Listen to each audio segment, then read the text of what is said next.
മനോഹരമായ നല്ല രാത്രിക്കായി ഒരു പ്രാവശ്യം കൂടെ ഞാൻ കർത്താവിനെ സ്തുതിക്കുകയാണ്. വേദിയിലിരിക്കുന്ന കർത്താവിൻ്റെ അഭിഷിക്തന്മാർ, ഈ മീറ്റിങ്ങിനെ പരിശുദ്ധാത്മാവിൻ്റെ നിറവിൽ ലീഡ് ചെയ്യുന്ന സഭയുടെ ശുശ്രൂഷകനായിരിക്കുന്ന ബഹുമാനി കർത്താവിൻ്റെ ദാസൻ, ഈ സെൻറ്ററിൻ്റെ ചുമതല വഹിക്കുന്ന ആമേൻ അനുഗ്രഹിക്കപ്പെട്ട അഭിഷിക്തൻ അങ്ങനെ തുടങ്ങുന്നു. വേദിയിലിരിക്കുന്ന എല്ലാ കർത്തൃദാസന്മാരെയും ഞാൻ കർത്താവിൽ വന്ദനം പറയുകയും ഈ പ്രാർത്ഥനയുടെ പിന്നിൽ അഹോരാത്രം അധ്വാനിക്കുകയും അധ്വാനം ചെയ്യുകയും പ്രാർത്ഥനയിലൊക്കെ പടപൊരുതുകയും ചെയ്ത ഈ സഭയിൽ അനുഗ്രഹിക്കപ്പെട്ട വിശ്വാസ സമൂഹങ്ങൾ, ഈ സെൻറ്ററിൻ്റെ വിവിധ സഭകളിലായിരിക്കുന്ന ദൈവമക്കൾ എല്ലാവരെയും ഓർത്ത് കർത്താവിനെ സ്തുതിക്കുകയും അനുഗ്രഹിക്കപ്പെട്ട ആത്മീയ ആരാധനകൾക്ക് നേതൃത്വം കൊടുക്കുന്ന കർത്താവിൻ്റെ ദാസന്മാരെ ഓർത്ത് ഞാൻ കർത്താവിനെ സ്തുതിക്കുകയും ചെയ്യുന്നു. കർത്താവ് നമ്മെ സഹായിക്കട്ടെ. ഇന്ന് രാത്രിയിലെ ദൈവവചന ചിന്തകൾക്ക് വേണ്ടി നഹൂമിൻ്റെ പ്രവചന പുസ്തകത്തിൽ നിന്നും ഒരു വാക്യം വായിച്ച അനന്തരം ദൈവവചന ചിന്തകളിലേക്കും സാക്ഷ്യങ്ങളിലേക്കും പ്രവേശിപ്പാൻ കർത്താവിൽ ശരണപ്പെടുന്നു. നഹൂമിൻ്റെ പ്രവചന പുസ്തകം, പഴയ നിയമ പ്രവചന പുസ്തകമായ നഹൂമിൻ്റെ പ്രവചന പുസ്തകം 1-ാം അധ്യായത്തിലേക്ക് വരികയാണ്. നഹൂമിൻ്റെ പ്രവചന പുസ്തകം 1-ാമത്തെ അധ്യായം, അതിൻ്റെ 13-ാമത്തെ വാക്യം ദൈവവചന ചിന്തകൾക്ക് ആധാരമായി നാം വായിക്കുന്നു. വിശുദ്ധ വേദ പുസ്തകം കരത്തിനകത്തുള്ളവരെല്ലാം അതെടുക്കാൻ കഴിയുമെങ്കിൽ എടുക്കുക. നഹൂമിൻ്റെ പ്രവചന പുസ്തകം 1-ാമത്തെ അധ്യായം, അതിൻ്റെ 13-ാമത്തെ വാക്യം. ഇപ്പോഴോ ഞാൻ അവൻ്റെ നുകം നിന്റെ മേൽ നിന്ന് ഒടിച്ചു കളയും, നിന്റെ ബന്ധനങ്ങൾ അറുത്തുകളയുകയും ചെയ്യും. രണ്ട് പ്രധാനപ്പെട്ട കാര്യങ്ങൾ ആ വാക്യത്തിനകത്ത് രേഖപ്പെടുത്തിയിരിക്കുന്നു. ഇപ്പോഴോ ഞാൻ അവൻ്റെ നുകം നിന്റെ മേൽ നിന്ന് ഒടിച്ചു കളയുകയും നിന്റെ ബന്ധനങ്ങൾ അറുത്ത് കളയുകയും ചെയ്യും. സ്തോത്രം. ഇസ്രായേൽ എന്ന് പറയുന്ന ദൈവത്തിൻ്റെ ജനമെന്ന് പഴയ നിയമത്തിനകത്ത് ദൈവം വിളിച്ച ഒറ്റ കൂട്ടമേ ഉള്ളൂ. അവരുടെ പേര് ഇസ്രായേൽ എന്നാണ്. ഇത് എൻ്റെ ജനം എന്ന് ദൈവം അവകാശപ്പെട്ട പഴയ നിയമത്തിനകത്ത് ഒറ്റ ഗ്രൂപ്പേ ഉള്ളൂ. അവരുടെ പേര് ഇസ്രായേൽ എന്നാണ്. ആ ഇസ്രായേൽ അനുഭവിക്കുന്ന രണ്ട് പ്രധാനപ്പെട്ട വിഷയങ്ങളെയാണ് ആ വാക്യത്തിനകത്ത് ദൈവാത്മാവ് ചൂണ്ടിക്കാണിക്കുന്നത്. ഒന്ന്, അവർ അനുഭവിക്കുന്നൊരു നുകം. രണ്ട്, അവർ ആയിരിക്കുന്നൊരു ബന്ധനം. സ്തോത്രം. രണ്ട് പ്രധാനപ്പെട്ട വിഷയത്തിനകത്ത് ദൈവത്തിൻ്റെ ജനമെന്നറിയപ്പെടുന്ന, അവകാശപ്പെടുന്ന ദൈവത്തിൻ്റെ കുഞ്ഞുങ്ങൾ ആയിരിക്കുന്ന രണ്ട് പ്രധാനപ്പെട്ട അവസ്ഥകൾ. ഒന്ന്, നുകത്തിൻ്റെ കെട്ടും, രണ്ട്, ബന്ധനത്തിൻ്റെ കുരുക്കും. സ്തോത്രം. എന്നാൽ ഈ വാക്യം കർത്താവിൻ്റെ ദാസൻ വായിച്ചപ്പോൾ നിങ്ങൾ ആ വാക്യം കേട്ടു എന്ന് ഞാൻ വിശ്വസിക്കുന്നു. വാക്യം ഇങ്ങനെയാണ്: ഇപ്പോഴോ ഞാൻ അവൻ്റെ നുകം നിന്റെ മേൽ നിന്നും ഒടിച്ചു കളയും, നിന്റെ ബന്ധനങ്ങളെ അറുത്ത് കളയുകയും ചെയ്യും. ഒന്ന്, അവൻ്റെ നുകം ഞാൻ നിന്റെ മേൽ നിന്ന് ഒടിച്ചു കളയും എന്ന് വെച്ചാൽ ഈ ബന്ധനം അല്ലെങ്കിൽ ഈ നുകം വന്നത് എവിടെ നിന്നോ ആണ്, പുറത്തു നിന്നാണ്. ഈ നുകം ഞാൻ ഒടിച്ചു കളയും, അവൻ്റെ നുകം ഞാൻ ഒടിച്ചു കളയും എന്ന് വേദപുസ്തകം പറയുമ്പോൾ ആരാണ് അവനെന്നറിയണം. പഴയ നിയമ പ്രവചന പുസ്തകത്തിനകത്ത് അവനെന്ന് പറയുന്ന ഈ വാക്ക് അശൂർ എന്ന് പറയുന്ന ഒരു രാജകീയ മേഖലകളുമായി അല്ലെങ്കിൽ അശൂർ എന്ന് പറയുന്ന ഒരു കമ്മ്യൂണിറ്റിയുമായി കണക്റ്റഡ് ആണ് ഈ വാക്കെന്ന് പറയുന്നത്. അശൂരിൻ്റെ നുകം ഞാൻ നിന്നിൽ നിന്നും ഒടിച്ചു കളയും. ഒരു പക്ഷേ പുറത്ത് ഈ സന്ദേശം കേൾക്കുന്ന ഞങ്ങളുടെ പ്രിയപ്പെട്ടവർ അശൂർ എന്ന് പറയുന്ന വാക്കൊക്കെ ഞാൻ ഉപയോഗിക്കുമ്പോൾ എന്താണ് അശൂരെന്നും അശൂരിനെ കുറിച്ച് ലവലേശം മനസ്സിലാക്കാത്തവരുമൊക്കെ പുറത്ത് ഈ സന്ദേശം കേൾക്കുന്നവരിലുണ്ടായിരിക്കാം. അതുകൊണ്ട് അവർക്കൊക്കെ മനസ്സിലാകുന്ന ഭാഷയിൽ 3-4 ചിന്തകൾ അതിനോട് ചേർത്ത് ഞാൻ ഇടകലർത്തി പറയാം. എന്താണ് അശൂർ? അശൂർ എന്ന് പറഞ്ഞാൽ പഴയ നിയമത്തിനകത്ത് യുദ്ധം ചെയ്യാൻ അശൂർ പാളയം ഇറങ്ങിയാൽ അവരുടെ പ്രധാനപ്പെട്ട ലക്ഷ്യം യുദ്ധത്തിനകത്ത് ജയിച്ചു കയറുന്നത് മാത്രമല്ല, പിന്നെയോ യുദ്ധത്തിനകത്ത് അവർ ജയിച്ചാൽ ആരെ പരാജയപ്പെടുത്തുന്നോ, ആരെ ഇവർ തകർക്കുന്നോ, ആ തകർക്കപ്പെട്ടും ആ പരാജയപ്പെട്ടുമിരിക്കുന്ന ജനത്തിൻ്റെ തൊലിയൊക്കെ ഉരിഞ്ഞു മാറ്റി മൃഗീയമായൊരു ജയം ആഘോഷിക്കുന്ന ശത്രുപാളയത്തിൻ്റെ പേരാണ് അശൂർ എന്ന് പറയുന്നത്. എന്ന് വെച്ചാൽ അശൂർ പാളയം ഒരു പട്ടണത്തിൽ ചെന്നൊരു രാജ്യത്ത് ചെന്ന് യുദ്ധം ചെയ്താൽ ചുമ്മാതെ യുദ്ധം ചെയ്ത് ജയിച്ചവർ തിരിച്ചു വരത്തില്ല. അവർ തോൽപ്പിച്ച് നിസ്സഹായരായി കിടക്കുന്ന ജനത്തിൻ്റെ തൊലി ഉരിഞ്ഞു മാറ്റി ആ തൊലിയുമായിട്ട്, ആ സ്കിന്നുമായി, ആ മാംസവുമായിട്ട് ഇവരുടെ സ്വന്തം പട്ടണത്തിൽ ചെന്ന് ഇവരുടെ മതിലിൻ്റെ മുകളിൽ ഇത് തൂക്കിയിടും. എന്ന് വെച്ചാൽ ഞങ്ങൾ അവരെ തോൽപ്പിച്ചു എന്ന് കാണിക്കാൻ ഒരു മൃഗീയ സംസ്കാരം കുടികൊള്ളുന്ന പട്ടണമാണ് അശൂർ എന്ന് പറയുന്നത്. സ്തോത്രം. അതൊന്നാം ചിന്ത. രണ്ടാമത്തെ കാര്യം, അശൂരിൻ്റെ ഏറ്റവും വലിയ സ്വാധീനങ്ങളിലൊന്ന് പ്രവാചക പുസ്തകങ്ങളിൽ പറയുന്നു, അശൂർ രാജാക്കന്മാർ ചിലതിനെ തിന്നുകളയും. എന്ന് വെച്ചാൽ തിന്നുക എന്നുള്ള വാക്ക് അക്ഷരിക പദമായിട്ടല്ല, അവിടെ ഒരു ആലങ്കാരിക ഭാഷയാണ് ഉപയോഗിച്ചത്. തിന്നിരിക്കുക, തിന്നുക എന്ന് പറഞ്ഞാൽ ശത്രുപാളയത്തെ വിഴുങ്ങിക്കളയുന്ന സ്വാധീനമാണ് അശൂരിനകത്ത് വ്യാപരിക്കുന്നൊരു പൈശാചിക സ്വാധീനമാണ്. വിഴുങ്ങിക്കളയുക, തിന്നുകളയുക, തീർത്ത് കളയുക. കുടുംബത്തിനകത്ത് ഇനി ഒന്നിനെ പോലും ശേഷിപ്പിക്കാതെ അശൂർ ഒരു പട്ടണത്തിനകത്ത് ഇറങ്ങി വന്നാൽ ഒരു വീടിൻ്റെ അടിവേര് പറിച്ചു മാറ്റി അവിടുത്തെ മക്കളാകട്ടെ, അവിടുത്തെ അപ്പനാകട്ടെ, അവിടുത്തെ പ്രായമുള്ളവരാകട്ടെ, ആ ദേശത്തിനകത്ത് വാക്തത്വങ്ങളായി എത്ര പേർ ഇറങ്ങി നിന്നാലും അശൂർ രാജാക്കന്മാർ അതിനെ വിഴുങ്ങിക്കളയും, അതിനെ തിന്നുകളയും. പഴയ നിയമത്തിനകത്ത് അശൂർ രാജാക്കന്മാർ ചിലതിനെ തിന്നുകളയുമെന്ന് പ്രവാചക പുസ്തകം പറയുമ്പോൾ, പുതിയ നിയമത്തിനകത്ത് അതിന് തത്തുല്യമായ ഒരു വാക്ക് ഞാൻ പറയാം. സാത്താൻ അലറുന്ന സിംഹം എന്ന പോലെ ആരെ വിഴുങ്ങേണ്ടു എന്ന ഭാവത്തിൽ ചുറ്റി നടക്കുക എന്ന് വെച്ചാൽ, പഴയ നിയമത്തിനകത്ത് അശൂർ എന്ന് പറഞ്ഞാൽ പുതിയ നിയമത്തിനകത്ത് സാത്താനിക പ്രതീകത്തിന് തുല്യമാണ്. സ്തോത്രം. അങ്ങനാണെങ്കിൽ ഇന്ന് രാത്രി യോഗത്തിനകത്തിരിക്കുന്ന ദൈവമക്കൾ ആദ്യമായിട്ടാണ് നിങ്ങൾ ഈ ചിന്ത കേൾക്കുന്നതെങ്കിലും ഹൃദയം തുറന്നൊരു വാക്ക് പറയണം. ദേശത്തിനകത്ത് ചെതിൻ്റെ വേരുറയ്ക്കാതെ അടിവേര് പറിച്ച് പുറത്തു കളയാൻ ഞങ്ങളുടെ മക്കളെ മിഴുങ്ങിക്കളയുന്ന അശൂർ രാജാക്കന്മാരുടെ സ്വാധീനത്തെ ഈ മഹായോഗത്തിൻ്റെ 2ാം രാത്രിയിൽ ആത്മാവിൽ ഞങ്ങൾ ജയിക്കുമെന്ന് പ്രാർത്ഥിക്കുന്നവർക്കായി നന്ദിയോടെ ഞാൻ ദൈവത്തിന് സ്തോത്രം പറയുന്നു. അമ്മവെ, ചിലതിൻ്റെ അഡ്രസ് ഇല്ലാതാക്കി മാറ്റാൻ, ചിലതിൻ്റെ അടിവേര് പറിച്ച് പുറത്തു കളയാൻ, ചില കുടുംബത്തെ ദേശത്തിൽ വേരുറപ്പിക്കാതെ യേശുവിൻ്റെ നാമത്തിൽ, നിങ്ങൾക്കറിയാമോ, ആഗ്രഹിച്ച് വിവാഹ ജീവിതത്തിനകത്തേക്ക് പ്രവേശിക്കുന്ന കുടുംബങ്ങളെ പോലും ഒറ്റ വർഷം വിവാഹ ജീവിതത്തിനകത്ത് തികച്ചനന്തരം രണ്ടുപേരെയും ചിതറിച്ച് കളയുന്ന ഒരു അശൂർ വ്യാപാരത്തിൻ്റെ പദ്ധതി ഈ ദേശത്തിനകത്ത് അടക്കി ഭരിക്കുന്നെങ്കിൽ കുടുംബജീവിതത്തിൽ സ്വസ്ഥത കൊടുക്കാത്ത അശൂർ പാളയം ചില കുടുംബങ്ങളെ വിഴുങ്ങിക്കളയുമ്പോൾ അലറുന്ന സിംഹത്തിൻ്റെ സാത്താനിക പ്രതീകമായ അശൂരിനെ ഇന്ന് രാത്രി ജയിക്കണമെങ്കിൽ ആ സിംഹത്തിൻ്റെ ശക്തിയെ തോൽപ്പിക്കാൻ കഴിവുള്ള മറ്റൊരുത്തൻ ഇറങ്ങി വന്നേ പറ്റത്തുള്ളൂ. അത് മറ്റാരുമല്ല, യഹൂദ ഗോത്രത്തിന്റെ സിംഹമായവൻ ഇന്ന് രാത്രിയിൽ അതിനകത്തൊരു യുദ്ധം ചെയ്ത് ചില കുടുംബങ്ങളെ യേശു വിടിവിക്കുമെന്ന് ഉറപ്പുള്ള ദൈവമക്കൾ ചേർന്ന് കരമൊന്നടിച്ച് കർത്താവിന് ഒരു മിനിറ്റ് നന്ദി പറഞ്ഞാട്ട് അശൂർ പാളയങ്ങളെ ജയിക്കുന്ന ഒരു ദൈവശക്തി ഇന്ന് രാത്രി സ്വർഗം ഞങ്ങളുടെ പട്ടണത്തിനകത്ത് തരുന്നതിനായി സ്തോത്രം. ഞാൻ ഇന്ന് രാത്രിയിൽ ഇത് പറയുമ്പോൾ അതൊരു ദേശത്തിൻ്റെ ദൂതാണെന്നൊരു തോന്നിയും ആമേൻ ഒരു ചിന്ത നമ്മുടെ മനസ്സിനകത്ത് വ്യാപരിക്കപ്പെടുന്നുണ്ടോ? സത്യസന്ധമായി സിൻസിയറായി ഞാൻ ഇന്ന് രാത്രി പറയുന്നു, ഈ ഒരു ഭാഗം പ്രസംഗിക്കാനൊന്നുമല്ല ഇന്ന് രാത്രി ഞാൻ യോഗത്തിനകത്ത് കയറി വന്നതാണ്. ഇന്ന് രാവിലെ കർത്താവിൻ്റെ ദാസൻ എനിക്ക് തന്നിരിക്കുന്ന മനോഹരമായ ഭവനത്തിൻ്റെ അകത്തളങ്ങളിൽ ഒത്തിരി നേരം ദൈവസന്നിധിയിൽ പ്രാർത്ഥിക്കുമ്പോൾ പുതിയ നിയമത്തിനകത്ത് അത്ഭുതമന്ത്രിയായ കർത്താവുമായി ചേർന്നൊരു പിടി ആത്മീയ ദൂതുകൾ ദേശത്തിന് വേണ്ടി പങ്കുവെച്ചും പ്രാർത്ഥിക്കണം എന്നൊരു ചിന്ത മാനുഷിക തലത്തിനകത്ത് എൻ്റെ ഹൃദയത്തിനകത്ത് ഉൾത്തിരിഞ്ഞ കാരണത്താൽ അങ്ങനെ ഒരു ഭാഗമൊക്കെ പ്രിപ്പയർ ചെയ്താൽ ഇന്ന് രാത്രി ഞാൻ യോഗത്തിനകത്ത് കയറി വന്നത്. പക്ഷേ അല്പം നേരത്തെ ഈ സ്റ്റേജിനകത്ത് വന്നിരുന്നപ്പോൾ കർത്താവിൻ്റെ ദാസന്മാർ അനുഗ്രഹിക്കപ്പെട്ട ആത്മീയ ആരാധനകൾക്ക് പാട്ടുപാടി നേതൃത്വം കൊടുത്തുകൊണ്ടിരിക്കുമ്പോൾ പെട്ടെന്ന് പരിശുദ്ധാത്മാവ് ദൂതരെ തിരിച്ചും പറഞ്ഞു, അല്ല, ഈ വിഷയം സംസാരിച്ചാൽ മതി. സ്തോത്രം.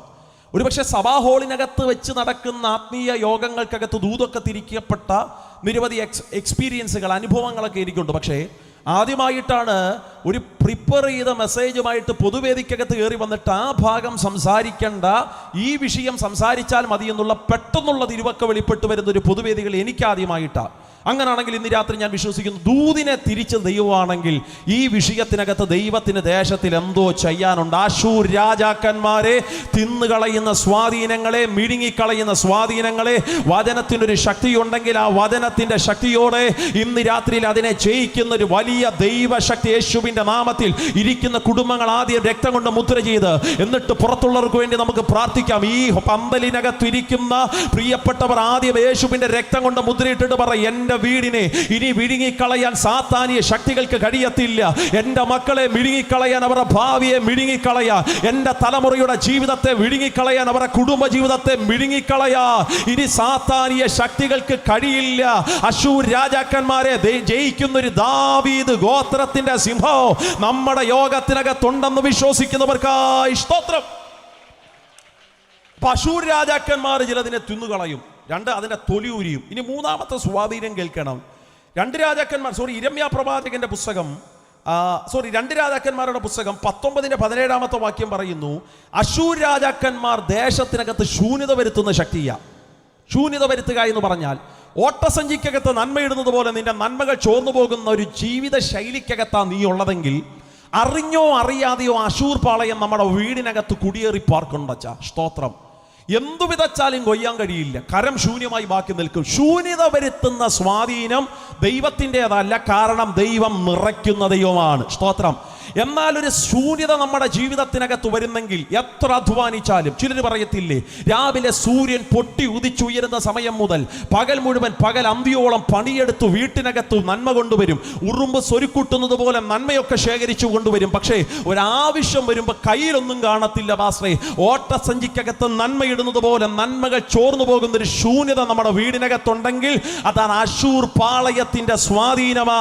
ഇന്ന് രാത്രി ദൈവാത്മാ പറയുന്ന ശൂന്യതയുടെ കെട്ടഴിയണമെങ്കിൽ എല്ലാറ്റിലും എല്ലാം നിറയ്ക്കുന്നവന്റെ നിറവായിരിക്കുന്ന ദൈവസഭ ദേശത്തിനകത്ത് വേരുറയ്ക്കണം. വിശ്വസിക്കുന്നവർക്കായി സ്തോത്രം. അപ്പൊ സാത്താന്യ ശക്തികൾ ശൂന്യമാക്കും. എന്നാൽ ദൈവം ശൂന്യമാക്കുന്നവനല്ല, ദൈവം നിറയ്ക്കുന്ന ദൈവമാ. സ്വന്തം വീട് വിട്ടേച്ച് വന്ന സ്ഥലത്തെ നോക്കി കരമുയർത്തി പറയാമോ, എൻ്റെ വീടിനെ ഇന്ന് രാത്രി ദൈവം നിറയ്ക്കും. സ്തോത്രം. തലമുറകളെ പേര് പറഞ്ഞിട്ട് പറയാമോ, എൻ്റെ മക്കളെ ദൈവം നിറയ്ക്കും, അവരുടെ ഭാവി ദൈവം നിറയ്ക്കും, എൻ്റെ ശരീരം ദൈവം നിറയ്ക്കും, എൻ്റെ മാനസിക ബലം ദൈവം നിറയ്ക്കും, എൻ്റെ അകത്തൊരു വലിയ ദൈവകൃപയുടെ ആത്മാവിനെ ദൈവം നിറയ്ക്കും, ഞാനൊരു നന്മ കാണും എന്നൊക്കെ പറയാൻ പ്രാപ്തിയുള്ള ദൈവമക്കൾ ഇന്ന് രാത്രി യോഗത്തിനകത്തുണ്ടേ ഞാൻ പറയാം, നിങ്ങൾ അശൂർ രാജാക്കന്മാരെ ജയിക്കുന്ന ദൈവകൃപയ്ക്കകത്ത് ഇന്ന് രാത്രി നിൽക്കുകയാണ്. സ്തോത്രം. അശൂർ രാജാക്കന്മാരുടെ നാലാമത്തെ സ്വാധീനം നഹൂമിന്റെ പുസ്തകം തന്നെ 1:14 വാക്യം, നമ്മൾ വായിച്ച വാക്യത്തിന്റെ അധ്യായത്തിന്റെ 1:14 പറയുന്നു, അശൂരിന്റെ നാലാമത്തെ സ്വാധീനം അത് വിഗ്രഹങ്ങൾ കൊത്തുണ്ടാക്കിയ സ്വാധീനങ്ങൾ നിറഞ്ഞാടുന്ന വണ്ണത്രേ. 14 വാക്യം ഞാൻ വായിച്ച് കേൾപ്പിക്കുന്നു. എന്നാൽ യഹോവ നിന്നെ കുറിച്ച് നിന്റെ പേരുള്ള സന്തതി ഇനി ഒരിക്കലും ഉണ്ടാകുകയില്ല. കൊത്തി ഉണ്ടാക്കിയ വിഗ്രഹത്തെയും വാത്തുണ്ടാക്കിയ ബിംബത്തെയും നിന്റെ ദേവന്മാരുടെ ക്ഷേത്രത്തിൽ നിന്ന് ഞാൻ ഛേദിച്ച് കളയും. എന്ന് വെച്ചാൽ അശൂർ രാജാക്കന്മാരുടെ മണ്ണിനകത്ത് കൊടികുത്തി വാഴിയ കൊത്തിയുണ്ടാക്കിയ രൂപങ്ങൾ നിറഞ്ഞാടുന്ന സ്വാധീനമാണ്. 4 ശക്തികളാണ് അശൂർ രാജാക്കന്മാരുടെ പിന്നിൽ വ്യാപരിക്കപ്പെടുന്നത്. എന്നാൽ നമ്മൾ വായിച്ച വാക്യത്തിനകത്ത് പറയുന്നു, ഈ സംസ്കാരമുള്ള അശൂർ പാളയത്തെ, അതിൻ്റെ നുകത്തെ ഞാൻ നിന്നിൽ നിന്നും ഓടിച്ചു കളയും. ചേർന്നൊരു ഹല്ലേലൂയ പറഞ്ഞാട്ടെ. അശൂർ രാജാക്കന്മാരുടെ മുഖം ഒടിച്ചു കളയുമെന്ന് പറഞ്ഞ് അവിടം കൊണ്ട് നിർത്താതെ അടുത്ത വാക്യം ദൈവം പറയുന്നു, മുഖം മാത്രം ഒടിഞ്ഞാൽ പോരാ, നിന്റെ ബന്ധനങ്ങളെ ഞാൻ അറുത്ത് കളയുകയും ചെയ്യും. അപ്പൊ 2 പ്രധാനപ്പെട്ട ചിന്ത. മുഖമെന്ന് പറഞ്ഞാൽ, മുഖത്തിന്റെ ശക്തി എന്ന് പറഞ്ഞാൽ, പണ്ടത്തെ കാലഘട്ടത്തിൽ തലനര ചപ്പച്ചന്മാർ ഇന്ന് രാത്രി യോഗത്തിനകത്തുണ്ടല്ലോ, അവരോട് ചോദിക്കേ എന്തുവാ മുഖം? മുഖമെന്ന് പറഞ്ഞാൽ അവർ പറയും, 2 കാളകളെ തമ്മിൽ ഏകീകരിപ്പാൻ, ഏകോപിപ്പിക്കാൻ ആ കാളയുടെ മുകളിൽ എടുത്തു വെക്കുന്നൊരു വലിയ തടിക്കഷ്ണമുണ്ട്, അതിൻ്റെ പേരാണ് നുകം എന്ന് പറയുന്നത്. കാളയുടെ മുകളിൽ ഒരു നുകം എടുത്തു വെച്ച് അതിനെ യാത്ര ചെയ്യിപ്പിച്ചാൽ അത് യാത്ര ചെയ്യും, കാൽ സ്റ്റെപ്പുകൾ മുമ്പിലോട്ട് എടുത്തു വെക്കും, അത് ജോലിയൊക്കെ ചെയ്യും. പക്ഷേ കാളകളുടെ മുകളിൽ നുകം കെട്ടിവെച്ചാൽ അതിന് സ്വാതന്ത്ര്യം നിഷേധിക്കപ്പെടും. അതിനിഷ്ടമുള്ള കാര്യം അതിന് ചെയ്യാൻ കഴിയില്ല, തീർന്നില്ല. ആമേൻ സ്തോത്രം. അത് മറ്റാരാലോ നിയന്ത്രിക്കപ്പെടുന്ന കാളകളായി മാറും. എന്ന് വെച്ചാൽ ഇന്ന് രാത്രിയിൽ ഒരു നുകം നമ്മുടെ ശിരസിൽ കെട്ടിവെച്ചാൽ സ്വാതന്ത്ര്യങ്ങൾ നമുക്ക് നിഷേധിക്കപ്പെടും. സ്വാതന്ത്ര്യത്തിന്റെ അനുഭവം നമ്മെ നിന്ന് വഴിമാറിപ്പോകും. മനസ്സിലാകുന്നുണ്ടോ? തീർന്നില്ല. അപ്പൊ സ്വാതന്ത്ര്യം നിഷേധിക്കപ്പെടുക മാത്രമല്ല, സ്വാതന്ത്ര്യം നമ്മിൽ നിന്ന് നഷ്ടപ്പെടുക മാത്രമല്ല, മറ്റാരാലോ നിയന്ത്രിക്കപ്പെടുന്നൊരു സ്വാധീനത്തിനകത്ത് നമ്മളായി മാറുകയാണ്. അങ്ങനാണെങ്കിൽ ഇന്ന് രാത്രിയിൽ കരമുയർത്തിപ്പറ, നുകം എന്നിൽ നിന്നും അഴിഞ്ഞു പോകുന്നതിനായി സ്തോത്രം. നുകമൊരുത്തന്റെ ശിരസിലുണ്ടെങ്കിൽ അവന് യാത്ര ചെയ്യാൻ പറ്റും, കാൽച്ചുവടുകൾ എടുത്തു വെക്കാൻ കഴിയും. പക്ഷേ നുകമൊരുത്തന്റെ ശിരസിനകത്തുണ്ടെങ്കിൽ അവന്റെ സ്വാതന്ത്ര്യങ്ങൾ നിഷേധിക്കപ്പെടുകയാണ്. ഇതാണ് നുകത്തിന്റെ സ്വാധീനം എന്ന് പറയുന്നത്. എന്നാൽ അടുത്ത വാക്ക് നുകമെന്നല്ല, ബന്ധനം എന്നുള്ള വാക്കാണ് ബൈബിളിൽ കിടക്കുന്നത്. ബന്ധനം. ഇനി നിങ്ങൾ എന്നെ ശ്രദ്ധിച്ചേ. ആമേൻ സ്തോത്രം. ഇടയ്ക്കൊക്കെ ഒരു മഴ പെയ്യണ്ടേ? ഒരു സ്വത്രം പറഞ്ഞാട്ടെ. പിന്നെ എല്ലാം വേണമല്ലോ, ഒരു സ്വത്രം പറഞ്ഞാട്ടെ. സ്തോത്രം ആണോ? ഇപ്പോൾ ഫാൻ പോലും അതൊരു തണുത്ത അന്തരീക്ഷമൊക്കെ ഒരു കാറ്റ് പോലെ വീശി അടിച്ച് ആ ക്ഷീണങ്ങളൊക്കെ മാറിയല്ലോ, ഒരു സ്വത്രം പറഞ്ഞാട്ടെ. എല്ലാം വേണം, സ്പ്രേ ചെയ്യുന്നത് പോലല്ലേ ഉള്ളൂ, ഒരു സ്വത്രം പറഞ്ഞാട്ടെ. സ്തോത്രം. ശ്രദ്ധിച്ചാട്ടെ. ബന്ധനം എന്ന് പറയുന്ന അടുത്ത വാക്ക് കുറച്ചും കൂടെ ശ്രദ്ധേയമാണ്. വിശുദ്ധ വേദപുസ്തകത്തിനകത്ത് ഒരു മനുഷ്യൻ ബന്ധിക്കപ്പെടുന്നതിന് 4 തലങ്ങളാണ് ഉള്ളത്. മനസ്സിലാകുന്ന ഭാഷയിൽ ആ 4 കാര്യങ്ങൾ ഞാൻ പറയാം. ഇയ്യോബിന്റെ പുസ്തകത്തിലേക്ക് വന്നാട്ടെ. ഇയ്യോബിന്റെ പുസ്തകം 12-ാമത്തെ അധ്യായം അതിന്റെ 14-ാമത്തെ വാക്യം ഒന്ന് വായിച്ച് കേൾപ്പിച്ചാട്ടെ. ഇയ്യോബിന്റെ പുസ്തകം 12-ാം അധ്യായം അതിന്റെ 14-ാമത്തെ വാക്യം.